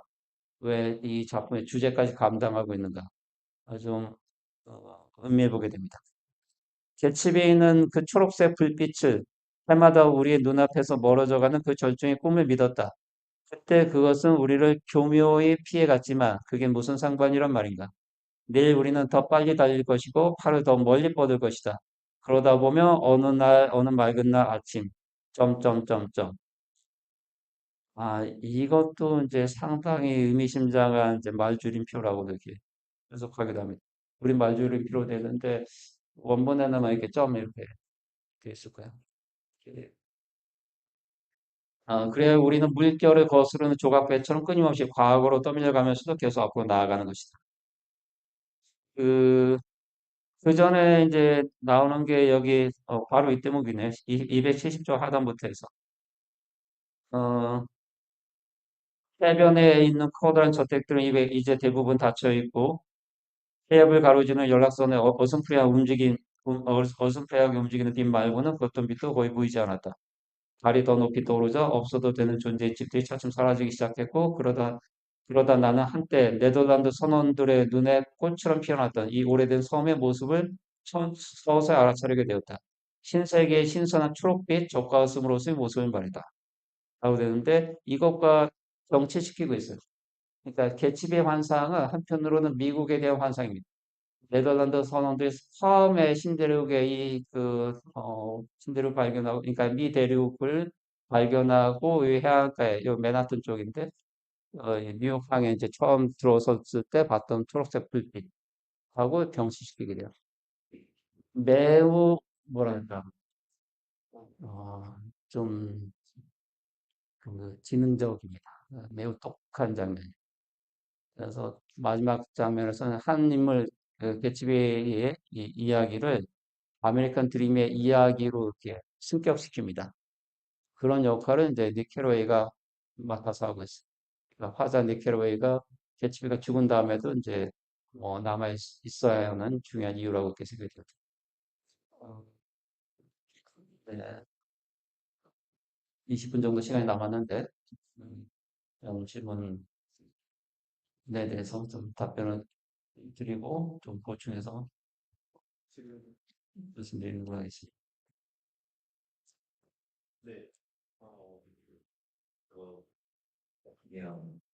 너무 좋은 강연 해주신 고자 선생님께 또다시 박수로, 네, 감사합니다. 이제 저희 오늘 강연에 참가해주신 분들 중에서 오늘 강연 주제 어떤 위대한 개츠비에 대해서 아니면 강연 내용, 또 중간에 나눠주신 강연 내용에 대해서 질문 있으신 분들 질문해 주시면 될 것 같은데, 어, 네, 자유롭게 손 들어주시면은 제가 마이크를 들고 전해드리겠습니다. 네, 평론가님 일단 잘 들었습니다. 그리고 제가 궁금했던 게 조던 베이커가 네. 그러니까 그 시대의 신여성상을 대표하는 네. 좀 플래퍼스러운 네. 스타일인 거는 알겠지만 그게 전반적인 메인 스토리에 네. 어떤 역할을 가졌는지, 어떤 부분을 담당했는지가 좀 궁금합니다. 그거는 이제 여러분이 그 과제를 해야 되는 건데, 그러니까 주인공들 말고, 주인공은 이제 그 개츠비하고, 그 다음에 데이지하고, 이게 주인공이기 때문에. 그래서 가장 좁혀서 보면 이제 두 인물의 사랑 이야기로. 영화도 보통 그렇게 다루기 때문에. 나머지 조연을 빠지게 되는데, 그 조연들의 어떤 존재감 이런 거는 이 작품이 그렇게 큰 작품으로 보이진 않는데, 그다음 조연급에 있는 게 이제 윌리하고 머틀 부부가 있고, 그것도 약간 이제 앞서는 저 사회 소설의 어떤 구성적 요건에 해당한다고 말씀을 했었는데, 아, 일단은 너무 그렇게 거리감이 있어요. 완전 다른 세계인 것처럼. 제골짝이라는 뭐 어떤 그 지명도 그렇고, 이 그 만사애들, 뭐 이스트에그나 웨스트에그는 뭐 가상의 지명이긴 한데 그 두 세계하고 너무 동떨어져 있는 세계로 보이기 때문에 이게 작품에서 갖는 어떤 이 작품의 이 시사하는 바가 있어요. 원래 사회 소설의 경우에는 좀 어떻게 수 있지만 주인공이 있는데 이 문제적 주인공의 그 출세담이에요. 보통은 소설사에서 보면은 이게 근대소설 효시격이라고 보통 얘기하는 돈키호테 같은 작품은 돈키호테 주인공이 혹시 몇 살인지 여러분 아나요? 청년이 아니라는 건 알죠? 50대, 50대, 50대고 50대면 거의 이제 평균 수명에 해당할 것 같은데 이분이 저 기사 소설의 기사 로망스의 열독자예요. 그래서 방서를 갖고 있어요. 기사 로망스 컬렉션을 갖고 있어요. 100여 권 되는 책을 읽고 또 읽고 해가지고 그러니까 그 정도 책임하면 기사 로망서 뭐 모든 기사 로망서 다 갖고 있을 것처럼 보여요. 너무 읽다 보니까 기사 로망스는 전성기가 12세기, 3세기야. 그게 유럽 문학에서는 이제 이미 과거의 문학이야. 과거의 장르인데 아주 특이하게 예외적으로 스페인에서만 늦게까지 유행했어. 스페인에서는 이제 16세기까지. 그래서 이 기사 로망스의 열독자여가지고 하도 읽다 보니까 사고가 발생해요. 소설적 현실하고 실제 현실하고 혼동해. 그래서 자기가 기사, 이제 편력 기사인데, 편력 기사의 몸에 나서고자 그 출정이라고 표현하는데, 그거는 그러니까 거기 작품에 보면은 이제 여러 독자들이 나오는데, 어느 여관에 가니까 이제 그 여관 주인도 그 자기도 좋아요. 그래서, 저도 그런 이야기 좋아합니다. 이렇게 얘기하는데, 그런데 차이점은 이 여관 주인은 그게 그냥 소설적 이야기 소설이라는 걸 알고 있어요. 이야기의 현실은 다르다는 걸 알고 있어요. 근데 동격태는 혼동해요. 그걸 현실이 이어야 된다고 생각해요. 그러니까 이 기사 로망스의 어떤 이상주의를 현실에 투영하고 현실에서 실현해 보고자 해요. 그게 이제 동키호테 모험담으로 이렇게 펼쳐지게 되는데 맨 마지막에서는 동키호테가 이제 귀향이요. 우여곡절 귀향한 다음에 한번 다 알아놓게 되는데 회심하게 돼요. 알아놓으면서 정신 차려가지고 그다음에 이제 조카 딸이 있어가지고 이제 유산을 이제 물려주게 되는데 조건이 뭐냐면은 사위가 그러니까 배우자가 된 녀석은 기사 소설을 읽은 적이 없어야 된다. 절대 안 된다. 그 미친 자식이야. 설사 그렇게 해서 이제 그러니까 이 조카 사위 조건이야. 근데 그래서 결혼했다 하더라도 나중에라도 혹시 그자가 그 기사 로망스 같은 거 읽게 되면은 그 유산 환수. 이게 조건. 두 명의 동표티가 있어. 그죠? 그래서 보면. 그러니까 만난 기사의 필력에 나서는 동표티가 있고 마지막 결말에 환자를 부정하는 동표티가 있고 어느 게 진짜 동표티인가 좀 생각해보고 이거 그냥 보태서 말씀드린 건데 근데 그게 그 다음 단계 그와 그 원래 이제 작품 먼저 나오는데 스페인에서 나온 소설 장르 가운데 피카레스크 소설이 있어요. 여러분 들어봤을 텐데 한국 문학에서도 어떤 작품을 보면 이제 피카레스크적 구성이다 이렇게 나오죠. 피카레스크는 피카로가 저 악당이란 뜻이에요. 그래서 악한 소설, 악자 소설 이렇게 번역을 해요. 그 이제 피카레스크 소설이라고 부르는데, 근데 이거는 주인공이 이제 모험에 나선 얘기인데 이루는 게 없는 소설이에요. 그런 게 피카레스코 소설이에요. 돌아다니다가 그냥 제자리에 오게 된 이런 거. 이게 이제 공간의 여정의 형식을 취하는데, 18세기 소설은 대개 이제 배 타는 소설들이고 모험 소설들이에요. 다니엘 디포의 이제 로빈슨 크루소 같은 작품이 이렇게 대표적이야. 원래 이제, 근데 그 밖으로 나간다는 게 의미가 있는데, 뭘 위해서 나가나? 뭔가 도를 얻기 위해서. 그런 기회를 얻기 위해서 이렇게 나가는. 어, 그러기 위해서 이제, 그때는, 왜냐면 그 사회 안에서는 그런 기회를 얻기가 힘들기 때문에 배를 타고 밖으로 나가는 거야. 요게 그, 피카레스크 소설가 내지 모험 소설인데, 사회 소설은 그런 여정이 바다에서 여정이 아니고 사회 속에서 여정을 바뀌는 거예요. 사회가 말하자면 이제 몸을 가능케 하는 어떤 공간이고, 그러니까 바다와 같은 공간이에요. 여기서 통과해야 돼. 그게 사회 소설 주인공이에요. 사회 소설의 주인공을 해서 다 20대예요. 30대 안 되고 중년은 더더구나 안 돼. 근대 문학은 청년 문학을 시작해. 청년 주인공이어야 돼요. 발자크 소설 주인공이 다 청년이에요. 그다음에 러시아에서 쥐아벨 같은 작품인데 라스콜니코프도 24살 법대생 청년으로 나와요. 한국 소설도 다 마찬가지예요. 한국의 소설도 다 20대부터 시작해요. 그건 기본값이기 때문에. 전 시대는 그렇지 않았어요? 파우스트 같은 괴테의 작품 파우스트에서 파우스트는 나이가 50대, 돈키호테도 50대고 50대 전성기. 그때는 그러니까 그 근대 이전 문학에서는 이제 그런 나이대의 주인공도 등장할 수 있었는데 근대 문학으로 오게 되면은 주인공이 완전히 다 그 리셋돼요. 다 20대 청춘으로. 디킨슨 소설만 10대 그 올리버 트위스트가 이제 10살짜리 나오는데 그 영국 문학의 특징이야. 일단 20살이어야 돼. 그리고 이 20살 주인공이 주인공의 조건인데 신분 상승에 대한 야심이 있어요. 분수에 맞게 살아야지 하면 주인공이 안 돼. 결격이기 때문에. 이 소설 주인공의 친구들이 주로 그래. 친구들이 이제 시골에 있는 친구도 있어요. 시골 친구가 주인공이 되는 소설은 없어요. 주인공은 시골을 떠나는 소설, 떠나야 돼. 이 조건이기 때문에. 시골을 떠나서 도시로 와야 돼. 대도시로 와야 돼. 이게 주인공의 동선이야. 주인공의 동선이고, 그 다음에 대도시에 와서 그냥 민기적거리면 되는가? 그건 아니고, 실제 이게 사회소설이야. 그걸 압축판으로 이렇게 보여주고 있어요. 근데 이제 그런 사회소설의 어떤 퓨전형과 비교해보면은 이 소설은 피츠제랄드 소설의 특징을 보여주면서 미국 사회의 특징을 보여주는 거예요.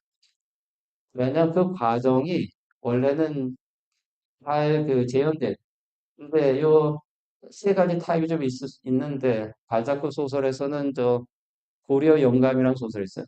예, 여러분이 읽어볼 만한 소설이에요. 왜? 20대 고민을 담고 있기 때문에. 고려 영감의 주인공이 정확하게 제가 좀 전에 얘기했던 그런 내용을 갖고 있어요. 바자크는 100권 이상 썼기 때문에 여러분 욕심내면 안 돼요. 그냥 한 권만 읽어야 되지. 사실 어, 우리한테 다 번역될 수도 없고 너무 많이 썼기 때문에. 근데 이제 표준적인 작품이 고려 영감이고 라스티냐 같은 주인공이 등장하는데 정확하게 그 라스티냐기 시골 출신의 몰락한 귀족 집안 출신이에요. 근데 출세하기 위해서 파리로 옵니다. 딴 데 가면 안 돼. 무조건 파리로 가야 돼. 심지어 10살짜리 올리버 트위스트도 런던으로 가요. 힘들어 하세요. 대도시로 가야 되기 때문에. 파리에 와서 출세하고자 하는데 일단 법과대학 등록해야 돼요. 영어의 입대생이면. 그래서 법대 출신들이 문제가 많아가지고. 근데 예전에 왜 다 법대 갔는가? 공부 잘하고 하면 왜 법대 갔는가? 그게 출세하는 거였기 때문에. 그거는 똑같아. 일본도 마찬가지였기 때문에. 육사 출신, 도쿄대 출신이어야 됐기 때문에. 한국에도 똑같아요. 한국도 육사 출신, 왜 이제 군사정권 하에서는 육사 나와야 되기 때문에. 아니면 서울대 출신이어야 돼. 서울대도 아무거나 되는 건 아니고, 법대 아니면 이제 그 경제학과 이쪽에. 그래야지 출세할 수 있었기 때문에. 이게 근대 패러다임. 탈근대 이런 얘기도 하는데, 그런 시대가 이젠 더 이상 아니야라고 하면 탈근대요. 너무 섣부르게 탈근돼 포스트 모던 얘기하는 사람도 있어가지고 좀 꼴보기 싫다고 생각합니다. 세상이 이치가 그렇지 않기 때문에. 요 패러다임. 여러분 세대는 그렇게 될 수도 있어요. 여러분 세대는 이제 나중에 이때라고? 왜 거길 가? 그럼 세상이 바뀐 거야. 경제야? 왜 거길 가지? 그럼 세상이 바뀐 거야. 우리가 포스트 모던으로 넘어가. 근대라는 시기는 그렇지 않게 됐어요. 그래서 라스티냐크도 법대 가고 라스콜니코프도 법대 가요. 취업을 해주고 돈이 없어서 휴학하긴 하지만. 근데 라스콜니코프, 라스티냐크는 이제 발자크 소설 중이고 좀 재보니까 아, 또 중요한 또 이제 멘토를 만나서 그렇긴 한데 중요한 건 이제 줄 잘 서면서 법대에 나와서 판검사에도 안 돼. 재력가의 줄을 잘 서야 되기 때문에 라스티냐크이 결국 그렇게 가요. 그 라스티냐크의 그러니까 사회 소설 무엇인가 할 때 그 전형을 보여주는 작품이 그 고리 영감 같은 작품은 그리고 이제 러시아 소설인데 쥐아벌 같은 작품 똑같은 설정인데 쥐아벌의 주인공 라스콜리코프는 여러 번 아는 대로 이제 전다코 노파를 도끼로 살해하게 되는데 왜 그렇게 했던가에 대해서 러시아 사회는 그 출생길이 없어가지고 비범한 인간이 되고 확인하고 싶어요. 자기 자신 비범한 인간이라는 걸. 그런데 그 확인하시는 방도가 러시아에서는 없어요. 그래서 특이한 또 행동을 해보게 되는데 내가 사람을 죽일 수 있는가? 죽일 수 있는 권리가 있는가? 이걸 확인하고 싶어요. 왜냐면 비범한 인간에게는 그런 권리가 있다고 생각해요. 이 라스콜니코프 범죄 이론에서. 그게 이제 러시아 소설이에요. 그다음에 미국 소설인데 미국 소설은 이제 여기 프랑스 소설과 비슷해. 사회 소설도 비슷한데 이 작품은 이제 미국 사회 특성이 좀 반영됐는데 원래는 좀 더 어떤 과정 거쳐야 돼요. 이 작품에서 약간 저는 좀 불만스러운 거는 그 5년간의 축구의 과정, 그러니까 개츠비가 이제 부자가 벼락부자가 되는 과정이 좀 덜 묘사됐어요. 저는 그게 좀 더 묘사가 됐어야 된다. 좀 아쉽게 생각하는 부분인데. 근데 일단 그렇다 하더라도 너무 단기간에. 그러니까 이게 미국식 부의 특징이야. 소위 벼락부자 모델이기 때문에. 유럽에서는 그렇게 되긴 조금 어려요. 물론 유럽에서도 이제 전쟁 같은 게 중요한 계기가 될 수 있어요.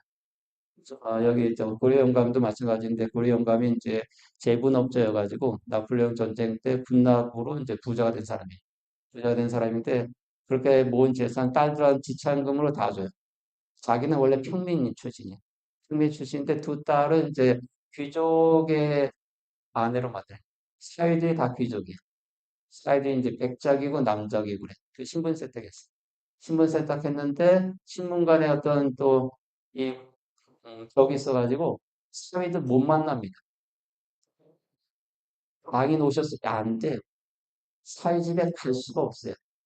왜냐하면 평민이기 때문에. 그래서 귀족과 결혼한 딸들이 몰래 남들 눈에 띄면 안 돼. 돈 필요하면 몰래 아버지 찾아가요. 그게 프랑스 사회. 그 19세기 전반기. 그런 걸 정확하게 보여주기 때문에 이게 좀 의미 있는 소설이야. 그러니까 당대 사회상 이 작품들이 잘 반영해서 보여준다는 거예요. 위대한 개츠비가 왜 이게 중요한 작품인가? 이게 정확하게 그런 게 미국 사회 특징이에요. 미국의 부라는 게 갑자기 벼락부자. 한 멀쩡히 있다가 갑자기 자기 땅에서 저 석유가 쏟아져가지고. 이거 일한 것도 아니고. 근데 여기 부자. 이런 식의 부자가 됐기 때문에. 그 20세대 시대가 된 것도 마찬가지인데, 미국이 뭐 한 게 없는데, 괜히 유럽에서 전쟁이 나가죠. 전쟁 특수 때문에 또 부자가 됐어. 밀주 시대도 마찬가지예요. 자기가 뭐 한 것도 아닌데, 그냥 술이 금지돼가지고, 그 밀주 판매로 이제 또 갖고가 돼버렸어. 그런 경우도 부자가 됐기 때문에. 그게 미국 사회 특징이에요. 그걸 잘 보여주는데, 동시에 또 다른 특징은 신분간 이동이 이게 막혀있다고 이 앞에서 보면. 완전 두 세계를 분리돼 있어. 이건 징후적이에요. 그게 지금의 미국의 얼굴이기 때문에. 원래 근대 사회의 어떤 기대이기도 한데, 이런 소설들이 이제 보여주는 모습이기도 하고, 신분간 이동, 그러니까 신분 상승이라는 게 근대 화두예요. 여러분이 왜 대학 다니는지, 대학 다니는 데서 다녔는데 되게 중산층 정도예요. 아주 여유 있으면 이제 학교 가라고 하지 않습니다. 그리고 아마도 그냥 지금 미국 가 있을 거예요. 여행으로 가는 게 아니고 거기 미국은 이제 기부금 내면 다 가기 때문에 그렇게 해서 학위 받고 와서 그냥 가업을 물려받으면 되죠. 빌딩은 몇 개 물려받으면 여기 부모님 건물주이거나 굳이 여기 없어도 장학금 안 받아도 되잖아. 그렇게 하더라고요. 그게 근대 사회, 그게. 근대 사회이고, 근대 사회에서의 그 문제적 주인공의 어떤, 그 삶이라고 하는 거는 이게 다 예측 가능해. 근대 소설이 그걸 보여주고 있어. 거기서 크게 벗어나지 않는다고 하는 거. 이 소설에서 배울 수 있는 어떤 지혜, 그 삶이 어떤 것이라는 거 이게 배우는 거기 때문에. 여러분이 이제 소설이나 문학에 대한 어떤 다른 이미지를 갖고 있을 수도 있는데, 그냥 시간 날 때 읽을 수 있는 거, 이런 걸 생각할 수도 있는데, 어, 인식을 제공해줘요.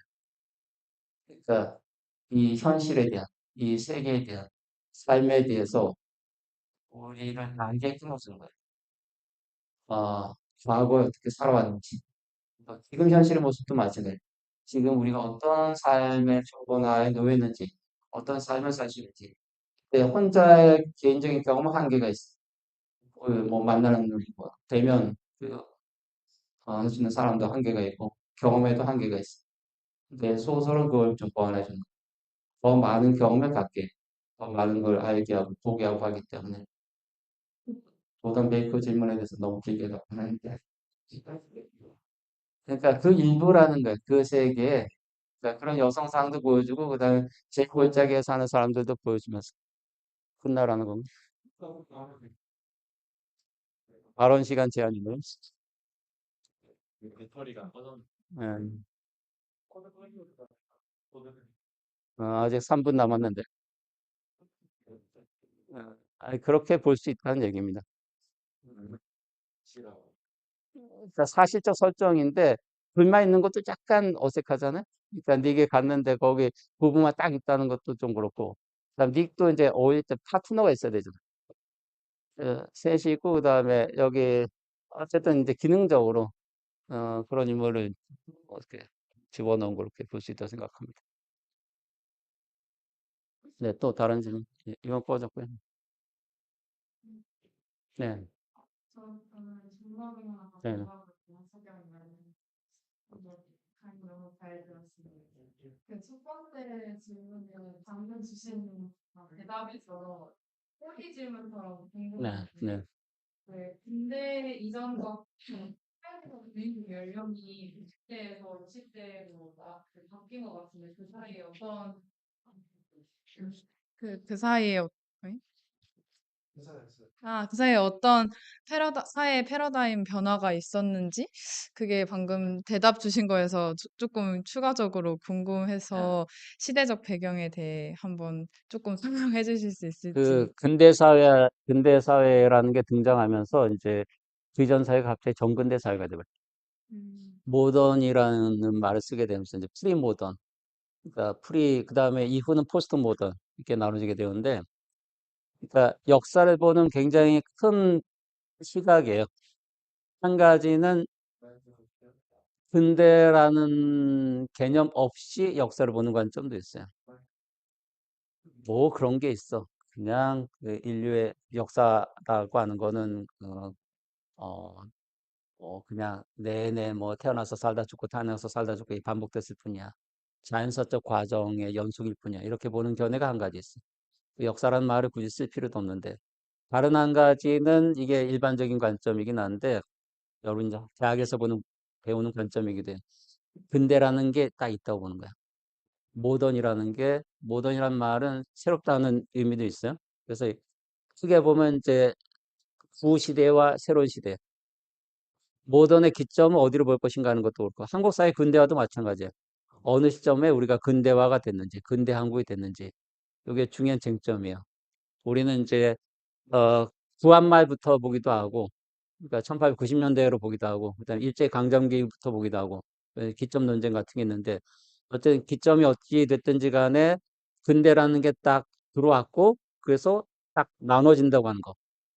그거를 이제 그 차이를 표현하는 이제 게 여러 가지가 있는데, 어, 꽤 요긴한 거는 이제 신분제 사회에서 계급 사회로 이동하는 거라고 보는 거예요. 신분제 사회는 각각의, 우리도 신분이 있었죠? 그래서, 한편 양반이 있고, 그다음에 평민이 있고, 뭐, 노비가 있고, 천민이 있고, 이런 식으로 신분이 있어요. 신분이 되게 고정적이고, 변동이 별로 없어요. 예외가 없진 않지만, 대체적으로, 그러니까 태어날 때 자기 신분으로 살다 그렇게 죽는 거예요. 신분 상승이라는 거는 이래저래. 전쟁 때 공을 세웠다거나 하게 되면 신분 상승하거나, 뭐 이런 예외적인 경우가 있긴 해요. 근데 되게 정체돼 있어요. 이게 신분사회. 근대 사회라는 거는 요게 변화하는 거예요. 신분이 유동적이게 돼요. 그러니까 신분 상승이 나타나게 돼. 그게 근대적 전환에서의 그 중요한 어떤 토지라고 할 수 있어요. 그리고 그게 소설에 반영된. 그러니까 근대 소설이 이제 주인공의 출세 소설이라고 얘기했는데 그 조건은 출세가 가능한 사회여야 돼. 근대 소설이 출현하게 되면 그 예측 가능해요. 사회가 바뀌었구나. 그게 가능한 사회였구나. 근대 소설 최초 장르가 피카레스크 소설인데 피카레스크 소설은 신분 상승이라는 관점에서 보면은 변죽만 두드리는 소설이에요. 뭔가 계속 이동을 해. 이동하는데 얻는 건 없어요. 이게 피카레스크 소설이에요. 사회 소설의 주인공은 뭔가 얻어내요. 요게 시민 계급의 부상하고 연동돼 있어요. 여기 이제 계급 사회로 이동한다고 말씀드렸는데 원래 정근대 사회는 프랑스 사회를 기준으로 하게 되면 이게 세 가지 신분으로 돼 있었는데 1, 2, 3신분이 있어요. 1 신분이 성직자이고 2 신분이 귀족이고 3 신분이 평민이야.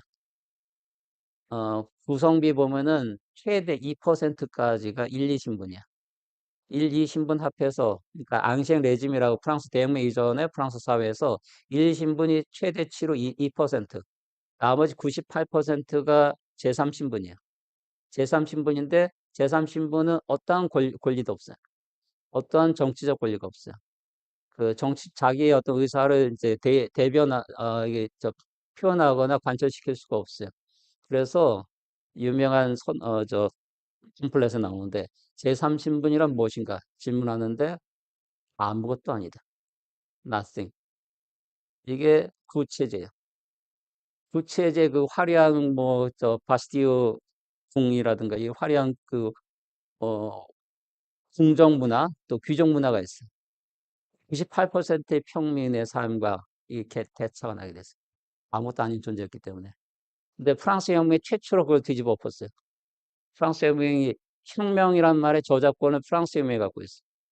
우리가 혁명이란 말은 그 프랑스 혁명 이전에는 전혀 다른 뜻을 갖고 있어요. 이게 그냥 동전 이런 의미이기 때문에 궤도 도는 거야. 거기 뭐 변화라는 의미는 없어요. 그냥 이렇게 도는 거기 때문에. 근데 우리가 하는 혁명은 이제 이전과 이후가 나뉘는 사건이에요. 그러니까 비가역적인 사건이에요. 이게 혁명인데 프랑스 혁명이 그걸 만들어낸 거예요. 프랑스 혁명이 이제 이거 뒤집어 엎었기 때문에. 어, 그래서 요 똑같은 질문을 던졌는데 제3신분이란 무엇인가? 모든 것이다. 이게 프랑스 혁명기 때 나온 팜플렛이. 이게 굉장히 웅장한 표현이에요. 지금도 그런 국면인데 한국 사회도 이제 엘리트 지배 사회에서 시민이 지배하는 시민의 자기 지배 사회로 넘어갈 것인가 하는 과도기라고 생각이 돼요. 대선도 앞두고 있는데 그런 기점이라고 생각해요. 여전히 소수에게 모든 부와 권력이 독점되는 사회. 민주주의라는 거는 그냥 포울일 뿐이고 실질적 내용은 이제 소수 엘리트가 지배하는 사회인 것인가? 아니면 다수가 좀 더 평등한 사회로 갈 것인가? 이게 이제 과도기인데 이게 인류사의 방향성이고 이게 근대 패러다임이에요. 프랑스 혁명의 구호는 여러분이 아는 대로 자유평등 박애예요. 세 가지가 실현돼야 돼요. 자유롭고 평등하고 박애 넘치는 사회. 이게 프랑스 혁명의 모토예요. 그리고 이게 근대 과정이에요. 근대가 끝났다고 하면 이게 종료됐거나 아니면 이제 판단이 내려져야 돼요. 그러니까 이게 실현돼도 끝나는 거예요. 아니면 이게 망상이라고 확인돼도 끝나는 거예요. 그거는 헛개비였을 뿐이에요. 이래도 끝나는 거예요. 그 이전까지는 근대 패러다임 안에 있는 거예요.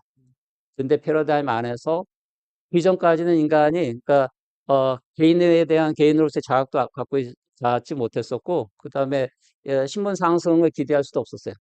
근데 그게 이제 가능한 사회로 바뀌었고, 근데 그게 개인에게서뿐 아니고, 한 사회적 계급에게서 그게 가능했어요. 그래서 제3신분은 모든 것이다라는 표현이 나올 수 있었어요. 그때부터가 근대 문학이야. 근대 문학의 중요한 조건이야. 이게 중국 문학은 조금 다른데, 중국은 이제 중국 소설이 있어요. 중국 소설사가 있는데, 중국 소설은 유럽 소설과 전혀 다르기 때문에, 우리말 소설이란 말은 이제 그 뉘앙스가 좀 두 가지 의미가 있는데, 하나는 이제 서양 소설 노블에 해당하는 번역으로서의 소설이 있어요. 그리고 예전부터 써왔던 이제 소설, 이게 작을 숫자 써가지고, 동아시아에서 이제 이런 이야기에 대한 폄하의 문화 같은 게 있어요. 중요하게 생각하지 않았기 때문에. 그래서 작을 쏟아 쓰고 있어요. 중요하지 않다는 뜻도 있어요. 그런데 유럽산 소설은 대문자로 쓸 수 있어요. 노블이고 이건 대단한 물건이에요. 그 소설은 그 근대기에 이제 형성되고 이렇게 치고 나오게 되는 시민 계급의 어떤 자신감이 거기 반영돼 있어요. 왜 시민 계급은 이게 영국은 중간 계급이라고 불러요. 미들 클래스라고 불러요. 미들 클래스라는 게 영국에서 이렇게 탄생하게 돼요. 여기 이제 그 산업혁명 이후에 중간 미들 클래스란 말이 이제 통용되는 건 19세기 한 중반부터인데 어쨌든 미들 클래스가 탄생하게 돼요. 그다음 프랑스식 부르주아가 탄생하게 돼요. 부르주아 혁명이라고 부르는 게 이제 귀족 계급을 타도하고 프랑스 사회를 일단 바꿔놨기 때문에 프랑스 혁명사가 이제 엎치락뒤치락 하지만 그다음에 독일 시민 계급이 있어요. 여기 이제 소설의 세 장르 가운데 하나 빼놨는데 이제 독일산 교양 소설. 그래서 이게 각 나라가 지분을 갖고 있어요. 스페인 소설, 피카레스크 소설, 그다음에 프랑스 사회 소설. 프랑스는 사회 소설의 지분을 갖고 있는데 프랑스 이게 혁명의 나라이기 때문에 독일은 교양 소설이라 부르는데 독일이란 나라의 특징인데 혁명이 한 번도 성공하지 못한 나라 이게 독일이에요. 그래서 귀족을 한 번도 뒤집어엎지 못한 나라가 독일이에요. 교양 소설은 그런 사회적 조건을 반영하고 있어요. 교양 소설의 아이디어는 귀족하고 시민 계급의 화해로 되어 있어요. 그게 교양 소설의 아이디어. 시민 교양이란 말의 이제 출처가 그쪽인데 이것도 근대 소설사하고 다 연관돼 있어요. 그래서 이 근대 소설을 읽고 공부한다는 거는 한 가지는 그냥 재미로 읽는 거 이거 얼마든지 가능해. 근데 우리가 진지하게 보면은 여러분 대학에서 공부하는 학문의 목적하고 또 같은데 우리가 이 현실을 또 이 역사를 이해하는 거야. 인식하는 거야. 그리고 근대 소설은 굉장히 강력한 수단이에요.